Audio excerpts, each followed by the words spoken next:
नमस्कार दोस्तों, यदि आप UP TET, super TET, TGT या किसी अन्य एग्जाम की तैयारी कर रहे हैं तो यह वीडियो आपके लिए गेम चेंजर साबित होने वाला है। आज हम कंप्लीट हिंदी को ट्रिक से समझेंगे। तो चलिए सबसे पहले जानते हैं भाषा की उत्पत्ति कैसे हुई। भाषा शब्द की उत्पत्ति संस्कृत की भाष धातु से हुई है, जिसका अर्थ क्या होता है? बोलना या फिर कहना। हम हमेशा से हिंदी भाषा का प्रयोग नहीं करते थे। हिंदी भाषा का विकास कैसे हुआ? संस्कृत से पाली का विकास हुआ, पाली से प्राकृत भाषा का, प्राकृत से अपभ्रंश का, और फिर अपभ्रंश से हिंदी भाषा का विकास हुआ। इसका वास्तविक आरंभ देखा जाए तो 1000 ईस्वी के आसपास हिंदी भाषा का विकास हुआ है। अब देख लेते हैं भाषा की सबसे छोटी इकाई क्या होती है। तो भाषा की सबसे छोटी इकाई ध्वनि होती है, फिर इसको वर्ण कहा जाता है। जैसे कि लिखोटा है, आ लिखा है या फिर का है, तो ये क्या है? ये भाषा की सबसे छोटी इकाई है, ये वर्ण है। और कई सारे वर्णों को मिलाएंगे तो बनेगा एक शब्द, और कई सारे शब्द मिलाएंगे तो बनेगा एक वाक्य। चलिए आगे देखते हैं। कह रहा भारत में भाषा के 3 रूप होते हैं: क्षेत्रीय बोली, परिनिष्ठित भाषा और राष्ट्रभाषा। क्षेत्रीय बोली क्या होती है? जो कि सीमित क्षेत्र में लोगों के द्वारा रोजमर्रा की दिनचर्या में बोली जाती है। परिनिष्ठित भाषा क्या होती है? जो कि कुछ जिलों में या फिर राज्यों में हो सकता है बोली जाती हो, इनका अपना साहित्य हो। राष्ट्रभाषा जो होती है देश की बहुसंख्यक जनसंख्या द्वारा स्वीकार की जाती है, इसमें सरकारी कामकाज होते हैं। देवनागरी लिपि क्या है? तो इसका विकास जो है ब्राह्मी लिपि से हुआ है। जो हिंदी भाषा है, संस्कृत है, मराठी है, नेपाली है, इनको लिखने के लिए देवनागरी लिपि का प्रयोग किया जाता है। मोस्ट इंपॉर्टेंट है ये। इसके अलावा उर्दू की लिपि फारसी है और अंग्रेजी की लिपि रोमन है। चलिए आगे देख लेते हैं हिंदी की उपभाषाएं और बोलियां। तो हिंदी के अंतर्गत 5 उपभाषाएं और 18 बोलियां हैं।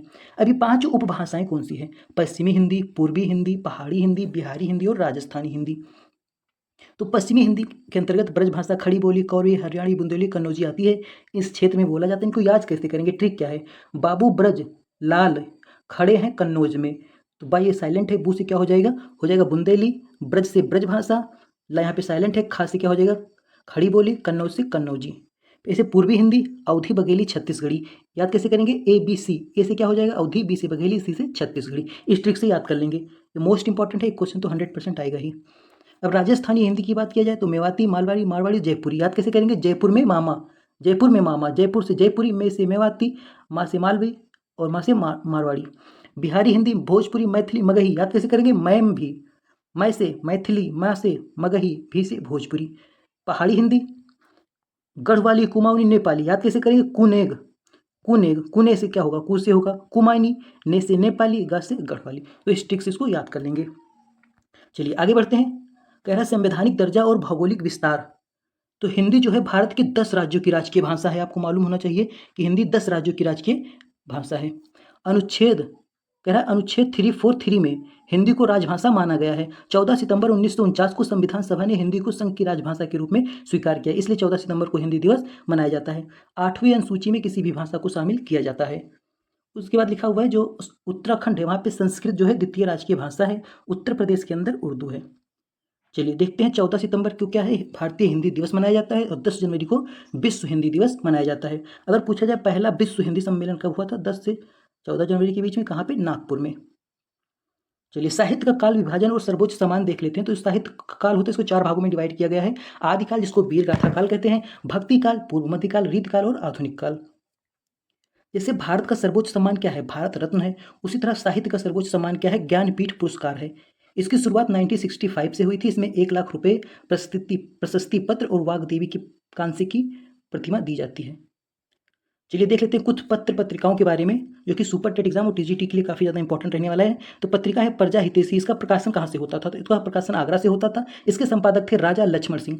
बालबोधनी बनारस से। किसके लिए? महिलाओं के लिए। संपादक कौन थे? भारतेंद्र हरिश्चंद्र थे। ब्राह्मण कहाँ से प्रकाशित होता था? कानपुर से। संपादक कौन थे इसके? प्रताप नारायण मिश्र। आनंद कादम्बिनी, प्रकाशन मिर्जापुर। प्रकाशक बद्री नारायण चौधरी। नागरी प्रचारणी पत्रिका कहाँ से प्रकाशित होता था? काशी से। श्याम सुंदर दास। सरस्वती इलाहाबाद से। महावीर प्रसाद द्विवेदी। हंस बनारस से। प्रेमचंद। सचेतना दिल्ली से। महप सिंह। सुदर्शन काशी से। देवकी नंदन खत्री। पूछा जाता है एग्जाम में हिंदी के प्रथम कवि कौन थे? तो प्रथम कवि थे सरहपा। प्रथम रचना क्या थी? सर्वकाचार। पहला उपन्यास क्या है? परीक्षा गुरु, जिसके लेखक कौन थे? श्रीनिवास दास। पहला महाकाव्य क्या था? पृथ्वीराज रासो चंद्रवरदाई। प्रथम कवित्री कौन थी? तो मीराबाई। खड़ी बोली के प्रथम कवि कौन थे? अमीर खुसरो थे। चलिए आगे बढ़ेंगे। कह रहा है प्रेमचंद की प्रथम कहानी क्या थी? पंच परमेश्वर। प्रथम आत्मकथा अर्धकथानक बनारसी दास जैन। प्रथम गीतकार विद्यापति। प्रथम एकांकी एक घूंट जयशंकर प्रसाद। प्रथम व्याकरण ग्रंथ अष्टाध्यायी, जिसको लिखा था पाणिनि ने। प्रथम समाचार पत्र बंगाल गजट। और प्रथम हिंदी पद क्या था? तो उदंड मार्तंड। बिल्कुल यहाँ तक क्लियर हो चुका होगा। यहाँ पे कुछ लिखा हुआ है रिवीजन, जो हमने पढ़ा उसका एक साथ में रिवीजन, अगर आप स्क्रीनशॉट लेना चाहें तो ले सकते हैं। चलिए आगे बढ़ते हैं, हिंदी वर्णमाला पढ़ते हैं। तो हिंदी वर्णमाला में वर्णों के व्यवस्थित समूह को वर्णमाला कहा जाता है। ध्वनि भाषा की सबसे छोटी इकाई होती है। उच्चारण के आधार पर अगर देखेंगे तो हिंदी में 45 वर्ण होते हैं, जिसमें से 10 स्वर 35 व्यंजन होते हैं। अगर लेखन के आधार पर देखेंगे तो 52 वर्ण होते हैं, जिसमें से 13 स्वर 35 व्यंजन और 4 संयुक्त व्यंजन होते हैं। अब बात करते हैं स्वर की। स्वर क्या होते हैं? तो स्वर जिनका उच्चारण स्वतंत्र रूप से होता है, उसको स्वर कहते हैं। स्वर होते हैं 3, हस्व स्वर, दीर्घ स्वर, प्लुप्त स्वर। हस्व स्वर क्या है? जिनका उच्चारण मतलब कम समय लेता है, जैसे आ ई उ री, तुरंत बोल दिए, क्या है? हस्व स्वर है। दीर्घ स्वर जिनका उच्चारण में अधिक समय लेता है, जैसे बड़ा आ, बड़ी ई, बड़ा ऊ, तो इनके उच्चारण में क्या है? अधिक समय ले रहा है ना, तो ये दीर्घ स्वर है। प्लुप्त स्वर जिनके उच्चारण में दीर्घ स्वर से भी अधिक समय लेता है, जैसे ओम, तो क्या है? प्लुप्त स्वर है। स्वर रहित व्यंजनों के अंत में क्या लगाया जाता है? हलंत लगाया जाता है, जैसे कि कई बार ऐसे लिखा रहता है, ऐसे लगा दिया जाता है, क्या होता है? हलंत होता है ये। चलिए आगे बढ़ते हैं। अब जो हमारी जीभ है, इसके आधार पे जो उच्चारण होता है वो कैसे होता है? एग्जाम में कई बार पूछा जाता है। जीभ के अगले छोर से जो उच्चारण होता है, छोटी बड़ी ए आय का होता है, मध्य से होता है आ का, और पश्च से क्या होता है? बड़ा का, छोटो का, बड़ो का, औ का और आओ का। शिथिल स्वर कौन से हैं? तो छोटा आ, छोटी छोटो ऊ। और कठोर स्वर कौन से हैं? बड़ा आ, बड़ी, बड़ो। अर्ध वर्तुलाकार स्वर क्या है? बड़ा आ है। अब व्यंजन क्या होते हैं? जो जितने भी व्यंजन होते हैं उनको 3 भागों में बांटते हैं। एक होता है स्पर्श व्यंजन, अंतस्थ व्यंजन और ऊष्म व्यंजन। जितने भी व्यंजन है उसको 3 भागों में बांट दिया, स्पर्श में, अंतस्थ में, ऊष्म में। अब जो स्पर्श व्यंजन होते हैं, का से माँ तक 25 होते हैं, इनके बारे में आगे पढ़ेंगे। अभी पढ़ लेते हैं अंतस्थ व्यंजन। तो अंतस्थ व्यंजन क्या होता है? या, र, ला, वाव, मतलब वे व्यंजन होते हैं जिनका उच्चारण अंदर से होता है, जिसको उच्चारण कहाँ से होता है? लगता है शरीर के भीतर से बाहर निकल रहे हैं, तो क्या होते हैं? अंतस्थ। ऊष्म व्यंजन, नाम से पता चल रहा है कि ऊष्मा ऊष्मा प्रकट कर रहा है, तो ये सा, खष्टी सा, छोटा सा हा, ये क्या है? ऊष्म व्यंजन है। चलिए आगे बढ़ते हैं, कुछ और देख लेते हैं। संयुक्त व्यंजन। संयुक्त मतलब क्या होता है? जब 2 चीज़ें आपस में मिलती हैं तो क्या बनता है? संयुक्त उसको बोलते हैं। तो संयुक्त व्यंजन जो छा है, कैसे बनता है ये? आधा का और खष्टी सा मिलेगा तो बनेगा छा। त्रा कैसे बनता है? ता और रा से मिलकर बनता है ज्ञा। आधा ज्ञा और या से उसरा कैसे बनता है? सा और रा से मिलकर बनता है। ये क्या? 4 संयुक्त व्यंजन होते हैं। अयोग वाह क्या है? तो अंक जो है इसको अनुस्वर बोला जाता है, और आहा को क्या बोला जाता है? विसर्ग बोला जाता है। स्पर्श संघर्षी व्यंजन क्या होता है? तो चा, छा, जा, झा, ये स्पर्श संघर्षी होते हैं। चलिए आगे बढ़ेंगे, देख लेते हैं संघर्षी व्यंजन क्या होते हैं। तो जो फा, फा है, खष्टी सा, छोटा सा हा, जैसे क्या है? संघर्षी। अनुनासिक व्यंजन क्या होता है? तो प्रत्येक वर्ण का जो आखिरी वाला अक्षर होता है उसको अनुनासिक कहा जाता है, जैसे का, खा, गा, घा, अंगा, ये क्या है? अनुनासिक। टा, ठा, डा, ढा, इया क्या है? अनुनासिक होते हैं। द्विगुणित व्यंजन क्या होते हैं? तो डा, ढा, ये द्विगुणित होते हैं। पार्श्विक क्या होते हैं? ला होता है। प्रकंपित व्यंजन रा है। अर्धस्वर या वाह है। मिश्र वर्ण क्या है? स्रा है। चलिए आगे बढ़ेंगे। अब जो व्यंजन होता है वो उच्चारण के आधार पर उनको 5 भागों में बांटते हैं। कंठ, तालु, मूर्धा, दंत और ओष्ठ, इनका उच्चारण होता है। अब एक एक करके उनको पढ़ेंगे। कंठ के द्वारा हम जो है का वर्ग का उच्चारण करते हैं, जैसे का, खा, गा, घा का उच्चारण करते हैं कंठ के द्वारा। इसके अलावा छोटा आ, बड़ा आ, अंक और आह का उच्चारण भी करते हैं। तो यहाँ पे होगा ट्रिक याद कर लेंगे। आहा कभी कंठा, आहा कभी कंठा, तो छोटा आ का उच्चारण, बड़ा आ का और हा का, इसके द्वारा करते हैं कंठ के द्वारा। चा वर्ग का उच्चारण और या, सा, ई और बड़ी ई का। ट्रिक कैसे रहेगी? यस, इच, तालु, या का उच्चारण, सा का उच्चारण, छोटी ई का उच्चारण, बड़ी ई का, और चा वर्ग का उच्चारण किससे करते हैं? तालु से करते हैं। क्योंकि एग्जाम में भी यहाँ से क्वेश्चन नहीं पूछता कि ये पूछ लेगा जैसे कि छा का उच्चारण, चा, छा, जा का उच्चारण, नहीं, ये सब नहीं पूछता। अब इन सब से पूछता है इधर से, जो कि बच्चे नहीं याद कर पाते हैं, तो आपको ये भी याद करना है।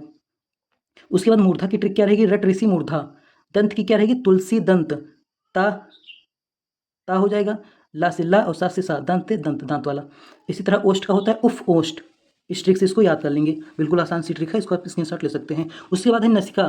तो जो प्रत्येक वर्ड का आखिरी अक्षर होता है उसका उच्चारण नसिका के द्वारा होता है। कंठ प्लस ओष्ठ के द्वारा ओ आओ का उच्चारण होता है। कंठ और तालु के द्वारा ए आई का उच्चारण होता है। दंत मूल के द्वारा रा और ला का उच्चारण होता है। दंत और ओष्ठ के द्वारा वा का उच्चारण होता है। और स्वर यंत्र क्या है? तो हा है। चलिए आगे बढ़ेंगे। कह रहा उच्चारण प्रश्न के आधार पे, तो एक होता है घोष, आघोष, और श्वास की मात्रा के आधार पे 2 प्रकार के होते हैं, एक होता है अल्प प्राण, एक होता है महाप्राण। चलिए पढ़ लेते हैं पहले आघोष और घोष क्या होता है। तो प्रत्येक वर्ग का पहला दूसरा व्यंजन, इसके अलावा सा, बड़ा सा, खष्टी सा, छोटा सा, ये सभी क्या होते हैं? आघोष होते हैं। जैसे हमने लिखा है यहाँ पे का, खा, गा, घा, अंगा, तो का और खा ये क्या है? ये है आघोष। आघोष मतलब आ से आगे आने वाला, तो आघोष। ये का, खा क्या है? आघोष है। ट्रिक कैसे याद रखेंगे? आगे का 2 और तीनों सा, ये हमेशा आघोष होते हैं। साघोष या घोष, इसको कैसे याद करेंगे? तो प्रत्येक वर्ग का तीसरा, चौथा, पांचवा व्यंजन, इसके अलावा या, रा, ला, वा, हा और सभी 11 स्वर, ये होते हैं घोष या फिर साघोष। इसकी ट्रिक क्या है?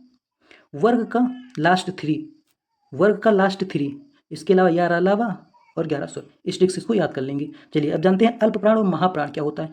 अल्प प्राण क्या होता है? जिनके उच्चारण में मुंह से निकलने वाले श्वास की मात्रा कम होती है। ये प्रत्येक वर्ग का पहला, तीसरा और पांचवा वर्ण होता है। इसके अलावा यार अलावा और वाह, इसको बोलते हैं अल्प प्राण। ट्रिक क्या है? 135 यार अलावा, यह है अल्प प्राण। जैसे यहाँ पे कोई व्यंजन लिखा है का, खा, गा, घा, अंगा, तो का क्या है? अल्प प्राण है। गा क्या है? अल्प प्राण। और अंगा क्या है? अल्प प्राण।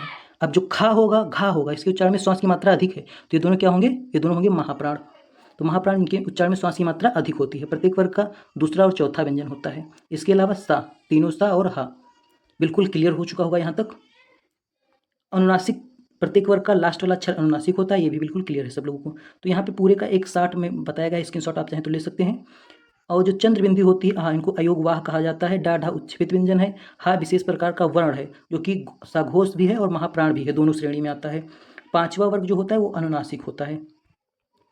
चलिए यहाँ पे बिल्कुल शॉर्ट में एक रिवीजन बनाया गया है। रिवीजन करना चाहें तो आप स्क्रीनशॉट लेकर कर सकते हैं। जितना हमने पढ़ा उसका यहाँ पे शॉर्ट ट्रिक दी हुई है। चलिए आगे बढ़ेंगे, पढ़ेंगे हम संपूर्ण शब्द विचार मॉर्फोलॉजी के अंतर्गत। शब्द क्या होते हैं? वर्णों के मेल से जिस सार्थक वर्ण समूह या ध्वनि समूह का निर्माण होता है उसको शब्द कहते हैं। शब्द को हम चार आधार पर बांट सकते हैं: रचना के आधार पे, अर्थ के आधार पे, रूपांतर के आधार पे और उत्पत्ति के आधार पे। चलिए सबसे पहले रचना के आधार पे पढ़ते हैं। तो रचना के आधार पे शब्द तीन प्रकार के होते हैं: रूढ़ शब्द, यौगिक शब्द, योग रूढ़ शब्द। अब रूढ़ शब्द क्या होते हैं? वे शब्द जिनका खंड या टुकड़े करने पे कोई अर्थ ना निकले। जैसे राम लिखा हुआ है तो इसका हम टुकड़े करेंगे, रा धन माँ, तो रा का कोई अर्थ नहीं निकल रहा है, ना ही माँ का कोई अर्थ निकल रहा है, तो क्या है? रूढ़ शब्द हैं। अब यौगिक शब्द क्या होते हैं? वे शब्द जो दो या दो से अधिक शब्दों के मेल से बनते हैं, इनका कोई ना कोई सार्थक खंड निकलता है। जैसे विद्यालय, तो विद्या धन आलय, अनुधन संगत, तो क्या है? इनका दोनों का अर्थ निकल रहा है, तो क्या है? यौगिक शब्द हैं। योग रूढ़ शब्द क्या होते हैं? वे यौगिक शब्द ये भी होते हैं, लेकिन ये अपना सामान्य अर्थ छोड़कर विशेष अर्थ देते हैं। जैसे पंकज, पंकज यहाँ पे पंकज ना होकर पंकज का अर्थ देता है कमल। गिरधर, अब इसको अलग करेंगे, गिरधन अधर, तो ये तो नहीं होगा। अब इस विशेष अर्थ देता है कृष्ण। दशानन विशेष अर्थ देता है रावण, तो ये क्या है? ये योग रूढ़ शब्द होते हैं। इसको ऐसे मान सकते हैं जैसे बहुब्रीहि समास होता है, सेम टू सेम ऐसे ये भी होता है। चलिए यहाँ पे एक ट्रिक लिखी हुई है, इसको देख लेते हैं। ट्रिक कह रही है रूढ़ टूटे नहीं, यौगिक जुड़े हुए, रूढ़ तीसरा अर्थ देता है बहुब्रीहि समास। चलिए बिल्कुल क्लियर हो चुका होगा कि रचना के आधार पे शब्द तीन होते हैं। अब देख लेते हैं अर्थ के आधार पे। तो अर्थ के आधार पे शब्द होते हैं दो, एक होता है सार्थक शब्द, एक होता है निरर्थक शब्द। अब सार्थक शब्द क्या होता है? जिन शब्दों का सही अर्थ सभी लोग समझ जाते हैं, जैसे मेज, पानी। निरर्थक शब्द क्या होता है? वे शब्द जिनका अर्थ समझ में नहीं आता, जैसे टग, वल्ल, पानी, वानी, ओना। अक्सर बोलचाल में सार्थक शब्द जुड़े हैं, जैसे पानी वानी। अक्सर लोग कहते हैं पानी वानी लेकर आओ, पानी वानी क्या है? वानी कुछ नहीं होता। खाना वाना, वाना क्या है? ये निरर्थक शब्द है, खाना सार्थक शब्द है। बिल्कुल क्लियर हो चुका होगा। अब पढ़ेंगे रूपांतर के आधार पे। रूपांतर के आधार पे शब्द दो प्रकार के होते हैं: विकारी शब्द, अविकारी शब्द। जो विकारी शब्द होते हैं वे लिंग, वचन, पुरुष आदि के आधार पे अपना रूप परिवर्तित कर लेते हैं, जैसे संज्ञा, सर्वनाम, विशेषण, क्रिया शब्द के आधार पे। जैसे बच्चा है तो बच्ची, बच्चे बन सकता है। ठीक, इसने क्या किया? अपना लिंग बदल लिया। मैंने, मेरी, मेरे हो गया। अच्छा, अच्छी हो गया। पढ़ता, पढ़ती हो गया। तो इसने क्या किया? अपना रूप बदल लिया। लेकिन जो अविकारी शब्द होते हैं पुरुष, लिंग, वचन, काल के आधार पर अपना रूप नहीं बदलते। जैसे आज, यहाँ, वहाँ, तेज और। जैसे राम और श्याम, सीता और गीता। घोड़ा तेज दौड़ता है, तो और क्या है? नहीं बोला। अब यहाँ पे और क्या है? नहीं बदला। तेज क्या है? घोड़ा तेज दौड़ता है। या कुछ भी लिखें तो तेज क्या होगा? तेज हमेशा तेज ही रहेगा, वो तेजी नहीं होगा ना तेजो होगा, ऐसा कुछ नहीं होगा। तो क्या है? अविकारी शब्द है। चलिए लास्ट वाला देख लेते हैं उत्पत्ति के आधार पे। उत्पत्ति के आधार पे शब्द पांच प्रकार के होते हैं: तत्सम, तद्भव, देशज, विदेशज और संकर। तत्सम शब्द क्या होते हैं? संस्कृत के शब्द होते हैं। संस्कृत के वे शब्द जिनका प्रयोग हिंदी में संस्कृत की तरह ही किया जाता है, जैसे जल, अग्नि, वृक्ष। तद्भव शब्द क्या होते हैं? संस्कृत के बदले इनको आसान बना लिया जाता है, इनका प्रयोग किया जाता है। जैसे अग्नि का आग बना देंगे, वृक्ष का पेड़ बना देंगे, वर्षा का बारिश बना देंगे, ऐसे प्रयोग होता है। देशज शब्द क्या होते हैं? जो स्थानीय लोग बोलचाल की भाषा इत्यादि, जैसे पेट, लोटा, डिबिया, पगड़ी, गठरी, ये सब। विदेशज शब्द क्या हो? जो कि विदेशी भाषा से आए हैं, जैसे पेन, कॉफी, रिक्शा, चाय वगैरह वगैरह। संकर शब्द क्या होते हैं? वे शब्द जो कि हिंदी और अंग्रेजी दोनों भाषाओं से मिलकर बनते हैं, जैसे रेल, गाड़ी, जांच करता, ये शब्द। चलिए अब जानते हैं तत्सम तद्भव। यहाँ से क्वेश्चन तो 100% आएगा ही। अब इसको पहचानने की ट्रिक क्या होती है? तो जो तत्सम शब्द पहचानने की ट्रिक, इसके अंत में विसर्ग लगा होता है, ऐसे पहचान लेंगे। ठीक है, नंबर एक ट्रिक ये है कि विसर्ग रहता है। उसके बाद लिखा है संस्कृत के शब्द, यहाँ पे तो वही लिखी डिफिनेशन, यहाँ से देखते हैं। पहला नियम, विसर्ग का प्रयोग केवल तत्सम संस्कृत में होता है। तद्भव बनाते समय विसर्ग हटा दिया, जैसे कर्पूरा, अब विसर्ग बनाएंगे हटा देंगे। ज्येष्ठ, जेठ कर दी। तो जो तत्सम शब्द होगा वहाँ पे ये विसर्ग शब्द लगा होगा, अगर तद्भव होगा तो ये हट जाएगा। पहला नियम यह है, इसे पहचान लेंगे। फिर दूसरा ट्रिक क्या कहती है, छा का रूप परिवर्तन। जो छा होता है उसका प्रयोग खा में या फिर छा की तरह होता है। जैसे क्षीर लिखा है, क्षीर क्या है, अगर ये वाला छा मिल जाए तो समझ लीजिएगा ये तत्सम है, लेकिन ये वाला छा बता के खीर बना दिए, क्या है, तद्भव है। अक्षर, ये वाला छा है मतलब तत्सम है, लेकिन इसको ये छा बना दिए। साक्षी, साक्षी बना दिए। क्षेत्र, खेत बना दिए। तो छा को हम खा या फिर छा बना देते हैं तद्भव बनाने के लिए। तीसरी ट्रिक क्या कहती है, री को त्रा, री और त्रा, इसको ता बना देते हैं। री और त्रा को ता बना के प्रयोग करते हैं। जैसे लिखा है सिंगार, तो उसको सिंगार बना दिए। धृत को घी बना दिए। मृतिका को मिट्टी बना दिए। घृणा को घिन बना दिए। दृष्ट को दीठी बना दिए। तो शब्दों को क्या है, सहज बनाकर प्रयोग किया जाता है। व बनाम बा, वो को क्या करते हैं, वह अगर रहेगा तो किसमें रहेगा, ये तत्सम रहेगा, लेकिन अगर बा बन जाएगा तो क्या हो जाएगा, तद्भव हो जाएगा। जैसे पूर्व, पूरब बना दिया। वानर, बंदर बना दिया। विद्युत, वह हटा के बा बना दिया बिजली। वर्षा, बरसात बना दिया। वधु, वह हटा के बा बना दिया वधु। उसके अलावा जो बड़ा सा होता है उसको छोटा सा बना दिया जाता है तद्भव बनाने के लिए। जैसे श्यामल, सांवला, सुंड, सूंड ऐसे बना दिया। दर्शन, दर्शन। आशीष, आशीष। ये ध्यान रखिएगा, जो बड़ा सा होता है उसको छोटा सा बना देते हैं तो हो जाता है तद्भव। चलिए लास्ट देखते हैं, चंद्र बिंदु। अगर चंद्र बिंदु लगा हो तो क्या होगा, वो होगा तद्भव। चलिए यहाँ तक क्लियर हो गया होगा। और भी नियम आगे लिखा हुआ है। तत्सम के कुछ विशिष्ट वर्ण तद्भव में अपनी ध्वनि बदल देते हैं। जैसे या, जा। जैसे युग, अभी तद्भव बनाएंगे क्या हो जाएगा, जुग। युवा, जवान। जो खष्टी सा होता है वो छा और छोटा सा में बदल जाता है। जैसे षष्ठ, षष्ठ का मतलब क्या, छठा। हिंदी में इसको ऐसे लिख देते हैं। शिष्य, इसको ऐसे लिखते हैं शिष्य या फिर सिख। यहाँ पे लिखा हुआ शॉर्ट में पहचानने की ट्रिक क्या है, कैसे पहचानेंगे। जो तत्सम होगा उसमें छा, त्रा, ज्ञा, स्र, री, खष्टी सा, बड़ा सा, व और विसर्ग रहेगा। ये बिल्कुल बहुत इंपॉर्टेंट है, इसको देख लीजिए ध्यान से। और जो तद्भव होगा उसमें उसको खा बना देंगे, छा बना देंगे, ता बना देंगे, वो हटा के, ये वाला हटा के ये लगा देंगे, सा लगा देंगे, व के स्थान पे बा लगा देंगे, जा लगा देंगे और चंद्र बिंदु लगा देंगे, तो ये क्या हो जाता है, तद्भव हो जाता है। आई होप क्लियर हो चुका होगा आप लोगों का। चलिए आगे बढ़ेंगे। अब उसके बाद देशज और विदेशज पढ़ लेते हैं। देशज से पता है जो कि आमतौर पर बोलचाल में गांव की भाषा में प्रयोग होता है, वो होते हैं देशज शब्द। विदेशज शब्द क्या होता है, जो कि विदेशी भाषा से आए हैं। जैसे अंग्रेजी से क्या आया है, pen, copy, register, check, radio और रेस्टोरेंट। अरबी भाषा से आया है आदमी, औरत, जिला, तहसील, मुहावरा। फारसी से आया है हिंदी, दीदार, शादी, दवा, दरवाजा, अखबार। फ्रेंच से आया है कूपन, मीनू, सूप। जापान से आया है रिक्शा, सुनामी, सयोनार, अलविदा। चीन से आया है चाय, तूफान और लीची। ये सभी क्या है, विदेशी शब्द हैं। चलिए आगे बढ़ेंगे। संकर शब्द देख लेते हैं, लास्ट वाला। ऐसे शब्द जो दो भाषाओं के शब्दों से मिलकर बनते हैं उनको संकर शब्द कहा जाता है। जैसे रेल और गाड़ी, तो रेल क्या है, अंग्रेजी का शब्द है, और गाड़ी हिंदी का शब्द है, मिलकर क्या बन जाएगा, रेलगाड़ी। जांच हिंदी का शब्द है, करता संस्कृत का शब्द है, जांच करता। लाठी हिंदी का शब्द है, चार्ज अंग्रेजी का शब्द, लाठी चार्ज। ये क्या है, संकर शब्द है। बिल्कुल क्लियर हो चुका होगा। एक बार यहाँ पे इसका क्विक रिवीजन दिया हुआ है, अगर आप स्क्रीनशॉट लेना चाहें लेकर कर सकते हैं। चलिए आगे बढ़ते हैं, संज्ञा और सर्वनाम देखते हैं। तो संज्ञा क्या होती है, नाम बताने वाले शब्दों को संज्ञा कहते हैं। किसी व्यक्ति, वस्तु, स्थान, भाव का नाम बताने वाले शब्द संज्ञा कहलाते हैं। सर्वनाम क्या होता है, संज्ञा के स्थान पर जिन शब्दों का प्रयोग किया जाता है उसे सर्वनाम कहते हैं। जैसे राम संज्ञा है, वह क्या है, सर्वनाम है। चलिए आगे बढ़ेंगे।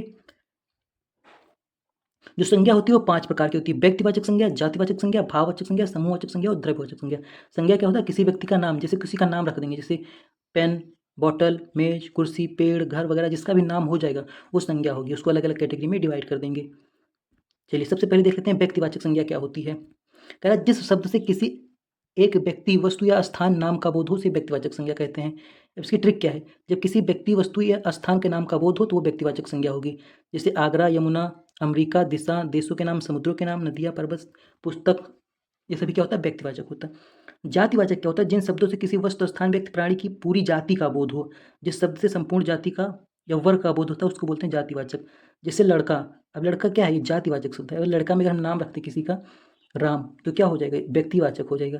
या फिर कोई लड़की का लिखा है तो लड़की क्या है, जातिवाचक है। लड़की में किसी लड़की का नाम रखते हैं तो क्या हो जाएगा, वो हो जाएगा व्यक्तिवाचक। जैसे पशु पक्षी है, तो पशु पक्षी पूरी जाति को, पूरे समूह का बोध करा रही है तो क्या है, जातिवाचक है। इसी पशु में अगर किसका नाम रख दें, पक्षी में नाम रख दें तो क्या हो जाएगी, व्यक्तिवाचक हो जाएगा।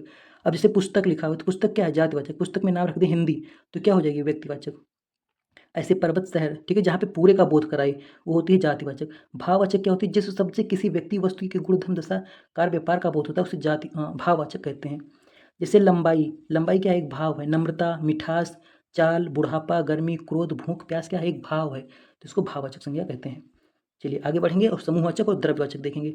जिस शब्द से किसी व्यक्ति अथवा वस्तु के समूह या बहुलता का बोध हो उसे समूहवाचक कहते हैं। जैसे सभा, दल, गुच्छा, सभा, कुंज, मेला, प्रदर्शन, रैली, सभी क्या है समूहवाचक। जहाँ पे कई सारी चीज़ों का बोध हो वहाँ पे क्या होता है समूहवाचक होता है। द्रव्य मतलब क्या, जिस शब्द से धातु, द्रव तथा ऐसी वस्तु का बोध हो जिसे नापा तोला जा सके।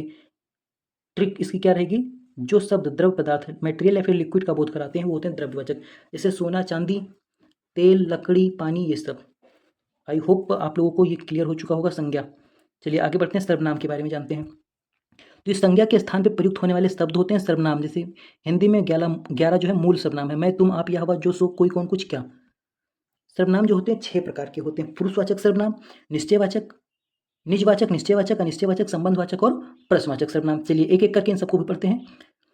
सबसे पहले देखते हैं पुरुषवाचक सर्वनाम जो होता है 3 प्रकार का होता है, उत्तम पुरुष, मध्यम पुरुष और अन्य पुरुष।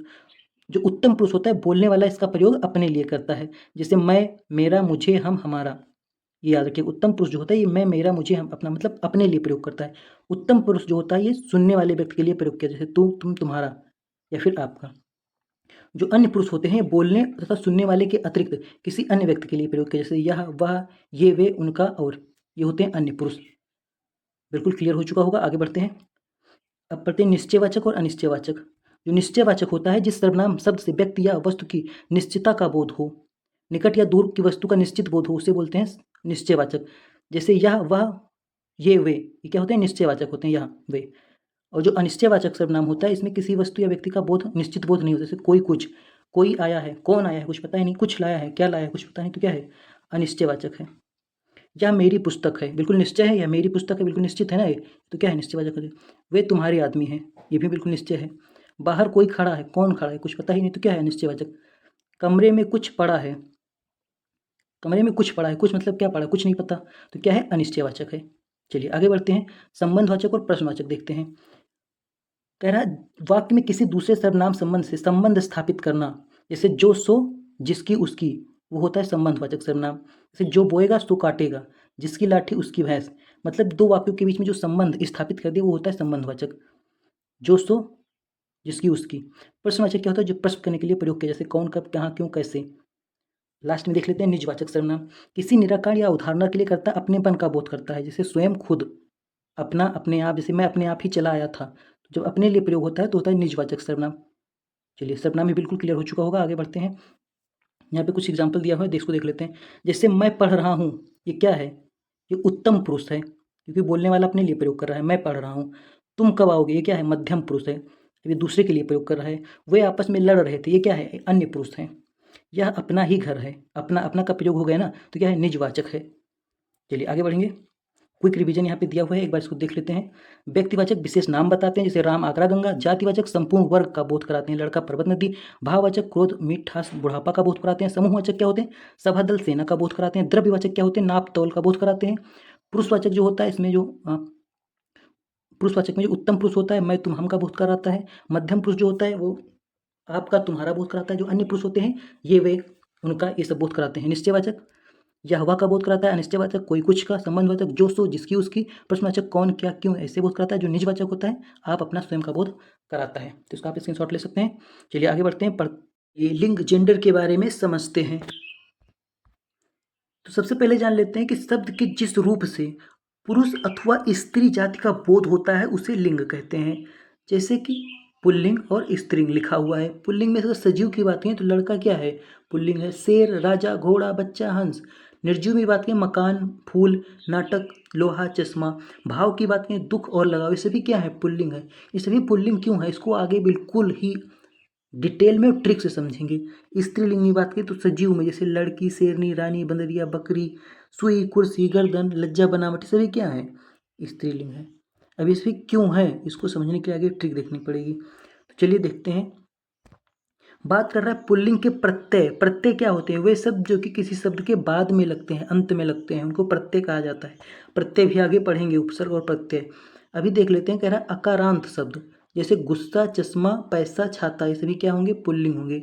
या फिर इसमें प्रत्यय लगा हो, दान, खाना वाला अगर प्रत्यय लगा हो किसी शब्द में वो होगा पुल्लिंग। जैसे पीक में दान लगा है, पीक दान क्या है पुल्लिंग है। खान दान, दवा खाना, जेल खाना, दूध वाला, ये सभी क्या है पुल्लिंग है।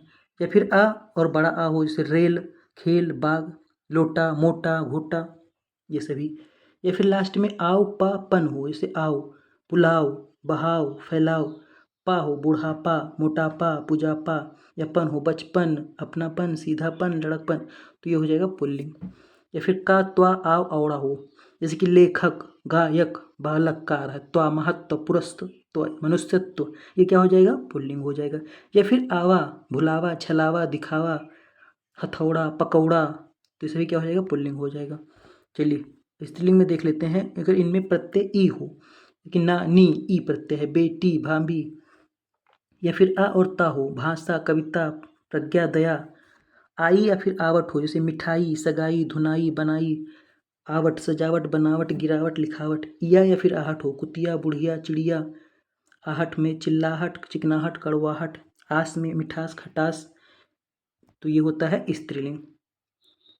अब कुछ शब्द हैं, जैसे कि पर्वत में बात करिए, हिमालय, विंध्याचल, सतपुड़ा, अल्पास, यूराल, कंचनजंगा, एवरेस्ट, ये सभी क्या होते हैं? पुल्लिंग होते हैं। देश नगर की बात किया जाए तो भारत, चीन, अमेरिका, दिल्ली, लंदन, देश के नामों जो होते हैं वो सभी क्या हैं? पुल्लिंग है। इसी तरह ग्रह नक्षत्रों के नाम, जैसे कि सूर्य, चंद्रमा, राहु, शनि, आकाश, पृथ्वी, बुध, ये सभी क्या है? पुल्लिंग है। लेकिन यहाँ पे अपवाद लिखा हुआ है, जो पृथ्वी है और शुक्र है, ये कौन सी ग्रह है? ये कौन सी लिंग है? तो ये क्या है? स्त्रीलिंग है। पृथ्वी और शुक्र क्या है? स्त्रीलिंग है।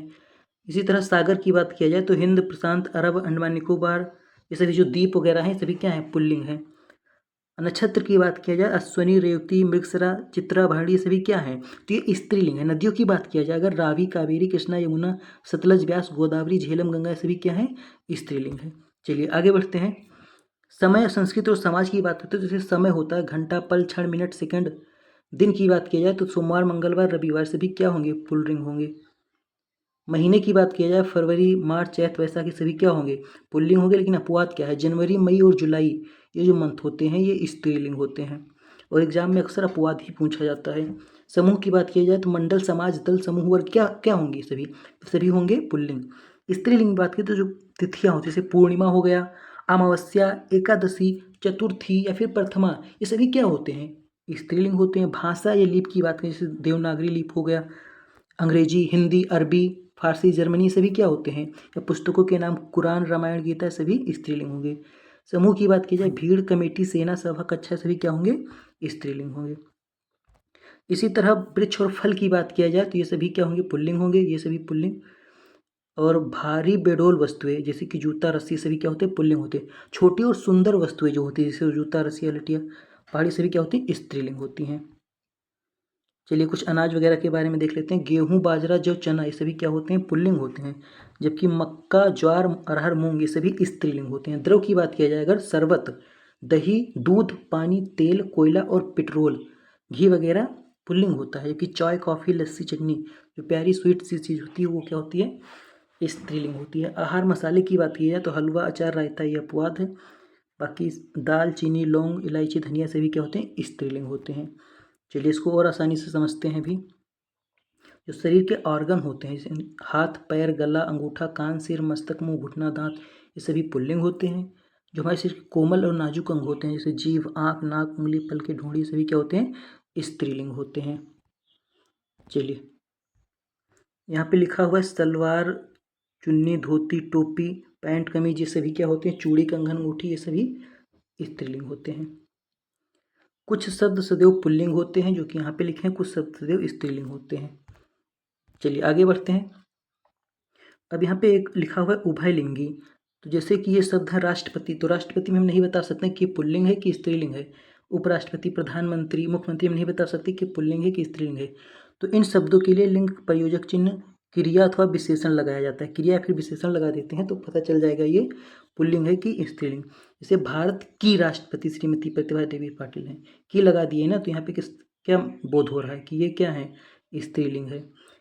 एफ हुसैन भारत के प्रसिद्ध चित्रकार हैं, के लगा दिया गया है तो क्या बोध हो रहा है? पुल्लिंग का। मेरी लगा दिया गया है तो किसका बोध होगा? स्त्रीलिंग। मेरा मित्र लेक्चरर है, अगर मेरा लगा दें तो क्या हो जाएगा? पुल्लिंग हो जाएगा। चलिए यहाँ पे एक ट्रिक लिखी हुई है, अगर इस ट्रिक को आप समझ लेते हैं तो पुल्लिंग स्त्रीलिंग आपसे कभी गलत नहीं होगा।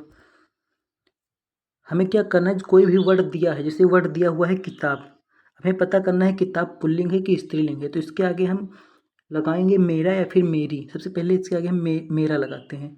यह मेरा किताब है, ऐसा कोई सेंटेंस बोलता है? यह मेरा किताब है, ऐसा कोई नहीं बोलता। यह मेरी किताब है, इसके आगे मेरी लगता है, तो किताब क्या है? स्त्रीलिंग है। तो पहला काम क्या करना है? मेरा या फिर मेरी लगाना है। उसके बाद विशेषण भी लगा सकते हैं, अच्छा या अच्छी लगाएंगे।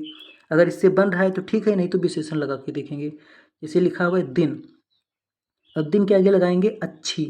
आज अच्छी दिन है, अच्छी दिन नहीं होता, अच्छा दिन होता है। अच्छा लगा है मतलब ये क्या है? पुल्लिंग है।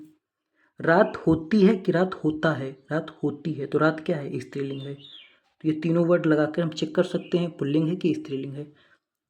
तो आपको बिल्कुल ये क्लियर हो चुका होगा। तो यहाँ पे एक क्विक रिवीजन शॉर्ट दिया हुआ है, आप चाहें तो एक बार देख सकते हैं। चलिए आगे बढ़ते हैं वचन की तरफ। वचन क्या होता है? जिससे हमें ये पता चले कि कोई वस्तु एक है या फिर अनेक है, उसको बोलते हैं वचन। जैसे एक वचन का मतलब होता है एक का बोध हो, बहुवचन का मतलब एक से अधिक का बोध हो। जैसे तालाब, माली, लड़का। बहुवचन क्या होता है? जहाँ पे एक से अधिक का बोध हो, जैसे मछलियाँ, पौधे, ये सभी बहुवचन होते हैं।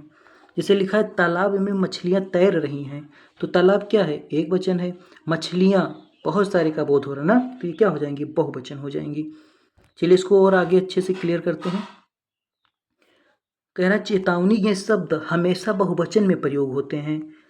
प्राण, दर्शन, आंसू, बाल, हस्ताक्षर, दाम, समाचार, रोम, होश और लोग, ये सभी शब्द जो है हमेशा बहुवचन में प्रयोग होते हैं। जैसे यहाँ पे लगा है वीआईपी लोग समाचार समाचार सुनकर दर्शन करने गए, वह दाम देकर उनके प्राण आंसू निकल आए। तुमको ये ध्यान रखना है, ये सभी शब्द जो हैं हमेशा बहुवचन में प्रयोग होते हैं, इसको हमें याद रखना है। चलिए आगे बढ़ते हैं। कह रहा है इन शब्दों का रूप कभी नहीं बदलता और ये हमेशा एक वचन में प्रयोग होते हैं।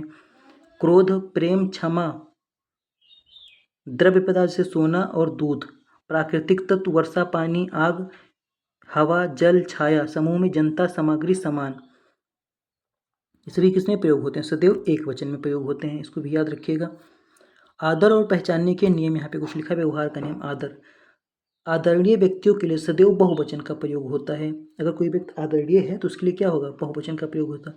जैसे पिताजी कल आएंगे, तो क्या हो जाएगा? बहुवचन। बड़प्पन, शिष्टाचार, यहाँ सबका किसका प्रयोग होता है? बहुवचन का सदैव। अपरिवर्तित शब्द, जैसे मामा, नाना, चाचा, ताई, दादा, दादी, अन्य शब्द क्या है? ये है। जो जाति सूचक शब्द होते हैं, जातिवाचक शब्द होते हैं, दोनों वचनों में प्रयुक्त होते हैं। जैसे कुत्ता भौंक रहा है, कुत्ते भौंक रहे हैं, तो इनको दोनों में प्रयोग कर सकते हैं, इनको जातिवाचक शब्दों को। चलिए आगे देखते हैं बहुवचन की विभक्ति। जैसे कि लिखा हुआ है जब संज्ञा के बाद कोई कारक चिन्ह ना हो। लड़का स्कूल जा रहा है, लड़के स्कूल जा रहे हैं, लिंग के अनुसार नियम बदलता है। उसके बाद इस साइड में लिखा है लड़के ने खाना खाया, लड़कों ने खाना खाया, लिंग का प्रभाव नहीं पड़ता है। तो यहाँ पे देख सकते हैं। आगे बढ़ेंगे। कह रहा है फार्मूला, अकारांत पुल्लिंग, अकारांत स्त्रीलिंग। आ का ए बना देते हैं और आ का ए बना देते हैं। जैसे यहाँ पे लिखा हुआ है जूता, जूता का क्या बना दिए? ए बना दिए, जूते। लड़का का क्या बना दिए? लड़के। घोड़ा का घोड़े, ए बना दिए, तो ये सभी क्या हो जाएंगे? बहुवचन हो जाएगा, ये एक वचन हो जाएगा। बात, आँख, ये सभी क्या है? एक वचन। ये कर दिए, ए की मात्रा लगा दी, क्या हो जाएगा? बहुवचन हो जाएगा। चलिए आगे बढ़ते हैं। इसी तरह इसमें दिया है या, अगर या पे मात्रा ऐसे चंदबिंदी लग जाएगी, सभी क्या हो जाएंगे? बहुवचन। जैसे बिंदिया, गुड़िया, चूहिया, सभी क्या है? बहुवचन है। इसी तरह तिथिया में देखें, अगर ये लगा दिया गया, सभी क्या है? बहुवचन है। बिल्कुल क्लियर हो चुका होगा। यहाँ पे लिखा हुआ है बड़ी ई हमेशा छोटी ई में बदल जाती है। चलिए प्रत्येक मल्टीप्लेयर शब्द जोड़कर बहुवचन बनाना। जैसे स्त्रीजन, स्त्रीजन, स्त्रीजन हो जाएगा नारी वृद्ध, नारी वृद्ध। अधिकारी वर्ग, अधिकारी वर्ग, सभी क्या हो जाएंगे? सदैव बहुवचन हो जाएंगे। चलिए आगे बढ़ेंगे। कह रहा विभक्ति परिवर्तन कारक चिन्ह वाले नियम। आ छोटा बड़ा, ए का ओ में बदलना, बड़ा ओ को ओ में बदलना, छोटी बड़ी का यू में बदलना। जब शब्द के अंत में ने, में, पर आदि आए तो, जैसे लड़का ने, तो क्या हो जाएगा? लड़कों ने। घर में, घर में। घोड़ा पर, घोड़ों पर। मुनि, मुनियों। गली, गलियों, यो लग जाएगा, तो इस शब्द को बहुवचन में बदल दिया जाता है। तो यहाँ पे त्वरित पुनरावृत्ति रिवीजन दिया हुआ है, अगर आप चाहें तो कर सकते हैं। चलिए आते हैं, आगे बढ़ते हैं, पढ़ते हैं क्रिया पे। सबसे पहले जान लेते हैं क्रिया होता क्या है। कह रहा है जिस शब्द से किसी कार्य के करने या होने का बोध होता है उसको क्रिया कहते हैं। क्रिया का मूल रूप धातु होता है, इसमें न प्रत्यय जोड़कर क्रिया बनाई। जैसे खा है तो खा में न प्रत्यय जोड़ देंगे खाना हो जाएगा। पढ़ है न प्रत्यय जोड़ देंगे पढ़ना हो जाएगा। चल है न प्रत्यय जोड़ देंगे चलना हो जाएगा। ठीक है, इतना समझ में आ गया होगा। आगे देखते हैं क्रिया के रूप। तो क्रिया के भेद और पहचानने की ट्रिक। तो मुख्य रूप से क्रिया दो होती है, एक होती है आकर्मक, एक होती है साकर्मक। आकर्मक मतलब क्या, जिसके साथ में कर्म नहीं होता, क्रिया पर प्रभाव पड़ता है, जैसे राम दौड़ता है। सकर्मक, इसमें कर्म होता है, क्रिया का प्रभाव कर्म पर पड़ता है, जैसे राम पुस्तक पढ़ता है। अब इसको पहचानेंगे, जैसे प्रश्न पूछेंगे क्या या किसको, तो उत्तर मिलेगा तो सकर्मक क्रिया है, उत्तर नहीं मिलेगा तो अकर्मक क्रिया है। जैसे यहाँ पे हमने प्रश्न पूछा राम क्या पढ़ता है, क्या हमने लगा दिया क्या पढ़ता है, उत्तर मिला पुस्तक, तो क्या है, सकर्मक क्रिया है। राम क्या दौड़ता है, राम दौड़ता है लिखा है हमने, यहाँ पे क्या लगाया, राम क्या दौड़ता है, कोई उत्तर नहीं मिला, तो ये क्या है, अकर्मक क्रिया। इसको पहचानेंगे कैसे, बिल्कुल आसान तरीका है, क्या है किसको लगा देंगे, आंसर मिलेगा तो सकर्मक, नहीं मिलेगा कोई तो अकर्मक।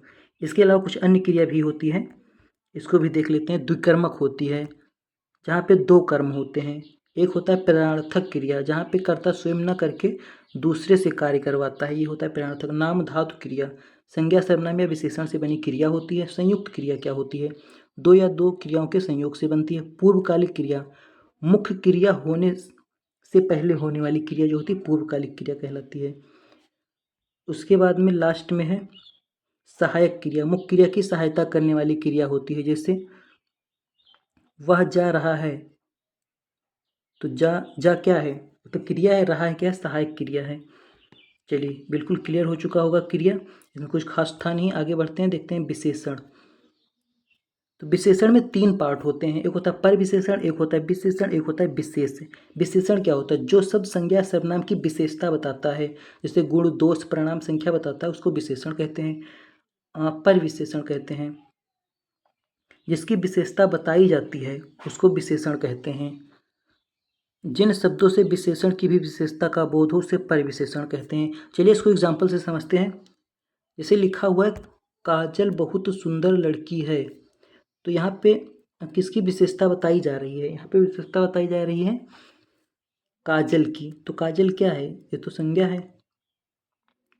अब लड़की क्या है, ये विशेष है, जिसकी विशेषता बताई जाती है वो विशेष होता है। और सुंदर क्या है, विशेषण है। जो बहुत लिखा है क्या है, परिविशेषण है। क्लियर हो गया होगा। लड़की क्या है, ये विशेष है। सुंदर क्या है, विशेषण है। जो बहुत लगा है ये परिविशेषण। जैसे लाल गुलाब, गुलाब क्या है, जिसकी विशेषता बताई जाती है उसको विशेष कहते हैं। तो गुलाब की विशेषता बताई जा रही है तो ये विशेष है, और लाल क्या है, विशेषण है। पहाड़ी बड़े साहसी होते हैं, इसको भी देख लेते हैं। तो साहसी क्या है, विशेषण है, बड़े क्या जो है परिविशेषण है। बिल्कुल क्लियर हो गया होगा। आगे बढ़ते हैं, चलिए आगे देखते हैं विशेषण के प्रकार। तो जो विशेषण होते हैं वो मुख्यतः चार प्रकार के होते हैं, गुणवाचक, परिमाणवाचक, संख्यावाचक और सार्वनामिक विशेषण। चलिए इन सबको एक एक करके पढ़ते हैं। सबसे पहले देखते हैं गुणवाचक विशेषण। तो जो गुणवाचक विशेषण होता है इसमें भी कई सारी भागों में इसको बांटते हैं, जैसे कि भला बुरा उचित अच्छा ईमानदार, दशा के आधार पे दुबला पतला, या फिर आकार के आधार पे गोल मटोल, रंग के आधार पे काला पीला नीला, स्थान के आधार पे और काल के आधार पे। कई भागों में इसको बांटा जाता है गुणवाचक विशेषण। उसके बाद आता है परिमाणवाचक विशेषण और संख्यावाचक। तो इसमें माप तोल या वजन का बोध होता है, इसमें संख्या या गिनती का बोध होता है। इसमें किलोग्राम मीटर लीटर होता है। इसमें क्या होता है, लिखा है no measuring unit, direct counting, इसमें सीधे गिनती होती है। जैसे 10, 15, 20, 100, ऐसे डायरेक्ट इसमें गिनती होती है। 5 किलो चावल, तोला भर सोना, थोड़ा पानी, सभी क्या है, परिणामवाचक हैं। 4 कलम, कुछ लोग, 20 दिन, डायरेक्ट गिनती आ रही ना, तो इसमें क्या है, संख्यावाचक हैं। चलिए आगे देखते हैं परिमाणवाचक और अनिश्चित परिमाणवाचक। निश्चित परिमाणवाचक में बिल्कुल निश्चित हो, जैसे 5 किलो चावल चाहिए, इसमें क्या होगा, चाय के लिए थोड़ी चीनी चाहिए, मतलब जहाँ पे निश्चित ना हो कोई चीज़ वो होता है अनिश्चित परिमाणवाचक। इसे कुछ लिखा हुआ है, आगे देखते हैं। और निश्चित संख्यावाचक के भेद कितने होते हैं, गणनावाचक, क्रमवाचक, लिखा हुआ है आवृत्तिवाचक, समुदायवाचक, प्रत्येकबोधक और समुच्चयबोधक। जो गणनावाचक होता है इसमें गिनती होती है, क्रमवाचक पहला दूसरा क्रम होता है, जो फ्रीक्वेंसी होता है मल्टीपल होता है, दुगुना तीन गुना चार गुना की बात करता है। समुदायवाचक में ग्रुप की बात करता है, दर्जन, किलो, ऐसा वगैरह वगैरह।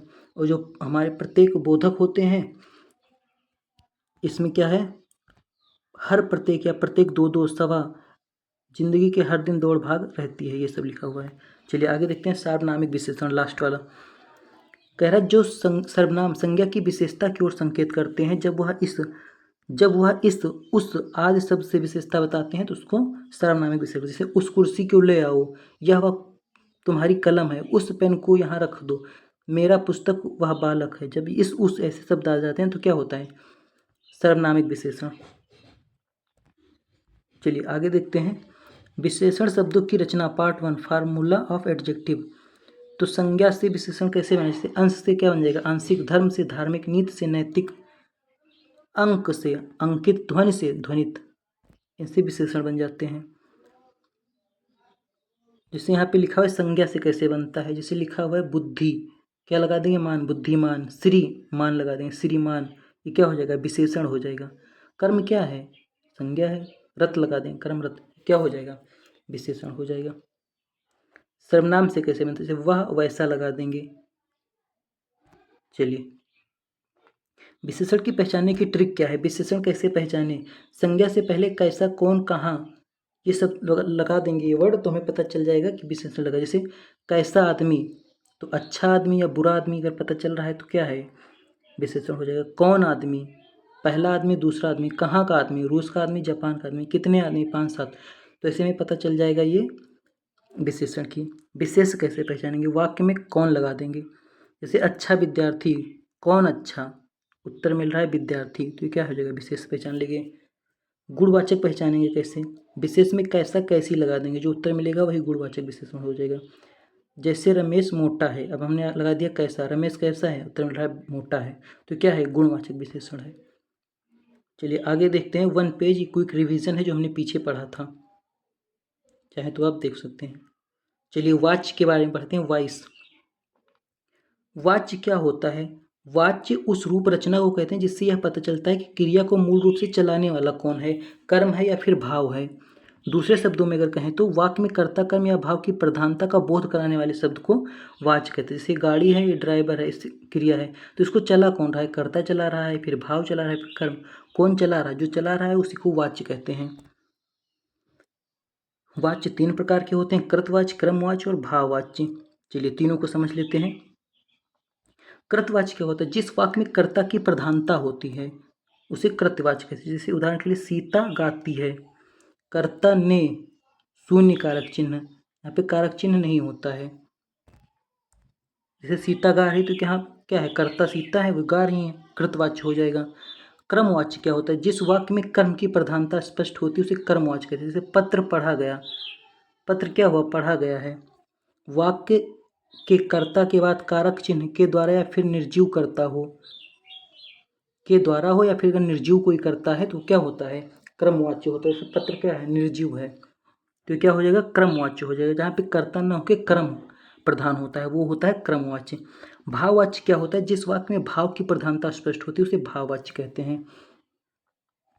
जैसे कि अधिकतर वाक्य नकारात्मक होते हैं, जैसे कर्ता प्लस से नहीं रहते, जैसे मुझसे चला नहीं जा रहा है, मुझसे बोला नहीं जा रहा है, मुझसे पढ़ा नहीं जा रहा है, सभी क्या होते हैं, भाववाच्य होते हैं। चलिए यहाँ तक क्लियर हो गया होगा, एक बार इसका देख लेते हैं क्विक रिवीजन। कृतवाच्य में कर्ता प्रधान होता है, क्रमवाच्य में क्रम प्रधान होता है, भाववाच्य में भाव प्रधान होता है। इसमें कर्ता ने होता है, कारक इसमें शून्य होता है। इसमें कर्ता होता है, के द्वारा होता है, जो कर्ता होगा निर्जीव होगा, इसमें से होगा, और वाक्य में नहीं भी लगा होगा। मुझसे चला नहीं जा रहा, जैसे सीता गाती है, पत्र पढ़ा गया, अधिकतर वाक्य इसमें नकारात्मक होते हैं। चलिए यहाँ तक आपको समझ में आ गया होगा। अब आगे देखेंगे हम कारक के बारे में। चलिए कारक को समझते हैं, कारक क्या होता है। कह रहा संज्ञा या सर्वनाम के जिस रूप से वाक्य व अन्य शब्दों विशेषकर क्रिया के साथ उसके संबंध का बोध होता है उसे कारक कहते हैं। जैसे संज्ञा सर्वनाम लिखा है, यहाँ पे क्या होता है, कारक चिन्ह होता है, उसके बाद कोई भी वाक्य होता है। हिंदी में कुल 8 कारक होते हैं। चलिए उन 8 को देख लेते हैं। कर्ता, कर्म, करण, संप्रदान, अपादान, संबंध, अधिकरण, संबोधन। ये हिंदी में टोटल 8 कारक होते हैं। इनका चिन्ह या फिर परसर्ग क्या होता है? कर्ता का होता है ने, अर्थ क्या होता है उसका? काम करने वाला। इसको पहचानेंगे कैसे? तो इसमें लगा देंगे कौन या किसने, तो इसका हमको आंसर मिल जाएगा। कर्म का चिन्ह क्या होता है? को होता है। अर्थ क्या होता है? जिस पर क्रिया का प्रभाव पड़े। ट्रिक क्या है? किससे कैसे लगा देंगे, वाक्य में इसको लगा के क्वेश्चन करेंगे किससे कैसे, तो आंसर मिल जाएगा। करण का होता है से के द्वारा, किससे पहचानेंगे? किससे, किसके द्वारा। उसके बाद में संप्रदान का क्या होता है? को के लिए, अपादान का से, इसका भी से होता है। और संबोधन का काकी के रारी रे, अधिकरण का में पर, संबोधन का ए अरे हो। इसका मतलब क्या होता है? किसी को पुकारना। इसका क्या होता है? क्रिया का आधार होता है, संबंध दर्शाता है। अपादान जो है अलग करना बताता है, और जिसके लिए क्रिया की जाए वो होता है संप्रदान। पहचाने की ट्रिक क्या है? किसके लिए किसको लगाएंगे, कहाँ से, किसका, तुम्हारा, अपना, किसमें, किस पर, किसको, इन शब्दों को लगा के इसको पहचान सकते हैं। चलिए इसको थोड़ा और डिटेल में समझते हैं। कर्ता और कर्म कारक, कार्य और इसका प्रभाव क्या है? जो कर्ता कारक होता है वाक्य में काम करने वाला होता है, जिसमें ने होता है कारक चिन्ह, वो प्रत्यक्ष या अप्रत्यक्ष रूप से लगा होता है। जैसे दीपक ने पुस्तक पढ़ी, बालक पुस्तक पढ़ा, तो ने इसमें लगा है, प्रत्यक्ष या अप्रत्यक्ष रूप से उसमें ने है। कर्म कारक क्या होता है? जिस पर काम का प्रभाव पड़े। इसका ट्रिक क्या होता है? क्रिया के साथ क्या किसको लगाकर प्रश्न करते हैं। जैसे अध्यापक ने छात्रों को दौड़ाया। यहाँ पे एक अपवाद लिखवा है जो कि वेरी इंपॉर्टेंट है फॉर एग्जाम के लिए। कह रहा है इन शब्दों के होने पर हमेशा कर्म कारक होता है, जैसे दूहना, मांगना, पकाना, दंडित करना, चुराना, बुलाना, सुलाना, कोसना, पुकारना, ये सभी जब होते हैं तो क्या होता है? कर्म कारक होता है। चलिए आगे देखते हैं। करण कारक, क्रिया का साधन। इसका चिन्ह क्या है? से या फिर के द्वारा इसमें लगा रहता है। वाक्य से चिन्ह को हटाने पर के द्वारा आना चाहिए। वह कलम से पत्र लिखता है, तो यहाँ पे जब हटाएंगे इस चिन्ह को तो क्या रहा? कलम के द्वारा पत्र लिखता है। चलिए इसमें क्या होता है? अंग भंग की स्थिति होती है। वह पैर से लंगड़ा है, कोमल दोनों कानों की बहरी है। ऐसे वाक्य अगर मिल जाए आपको, या फिर जहाँ पे समय बताने की बात है, या फिर जहाँ पे साथ में रहने की बात है, वो क्या होता है?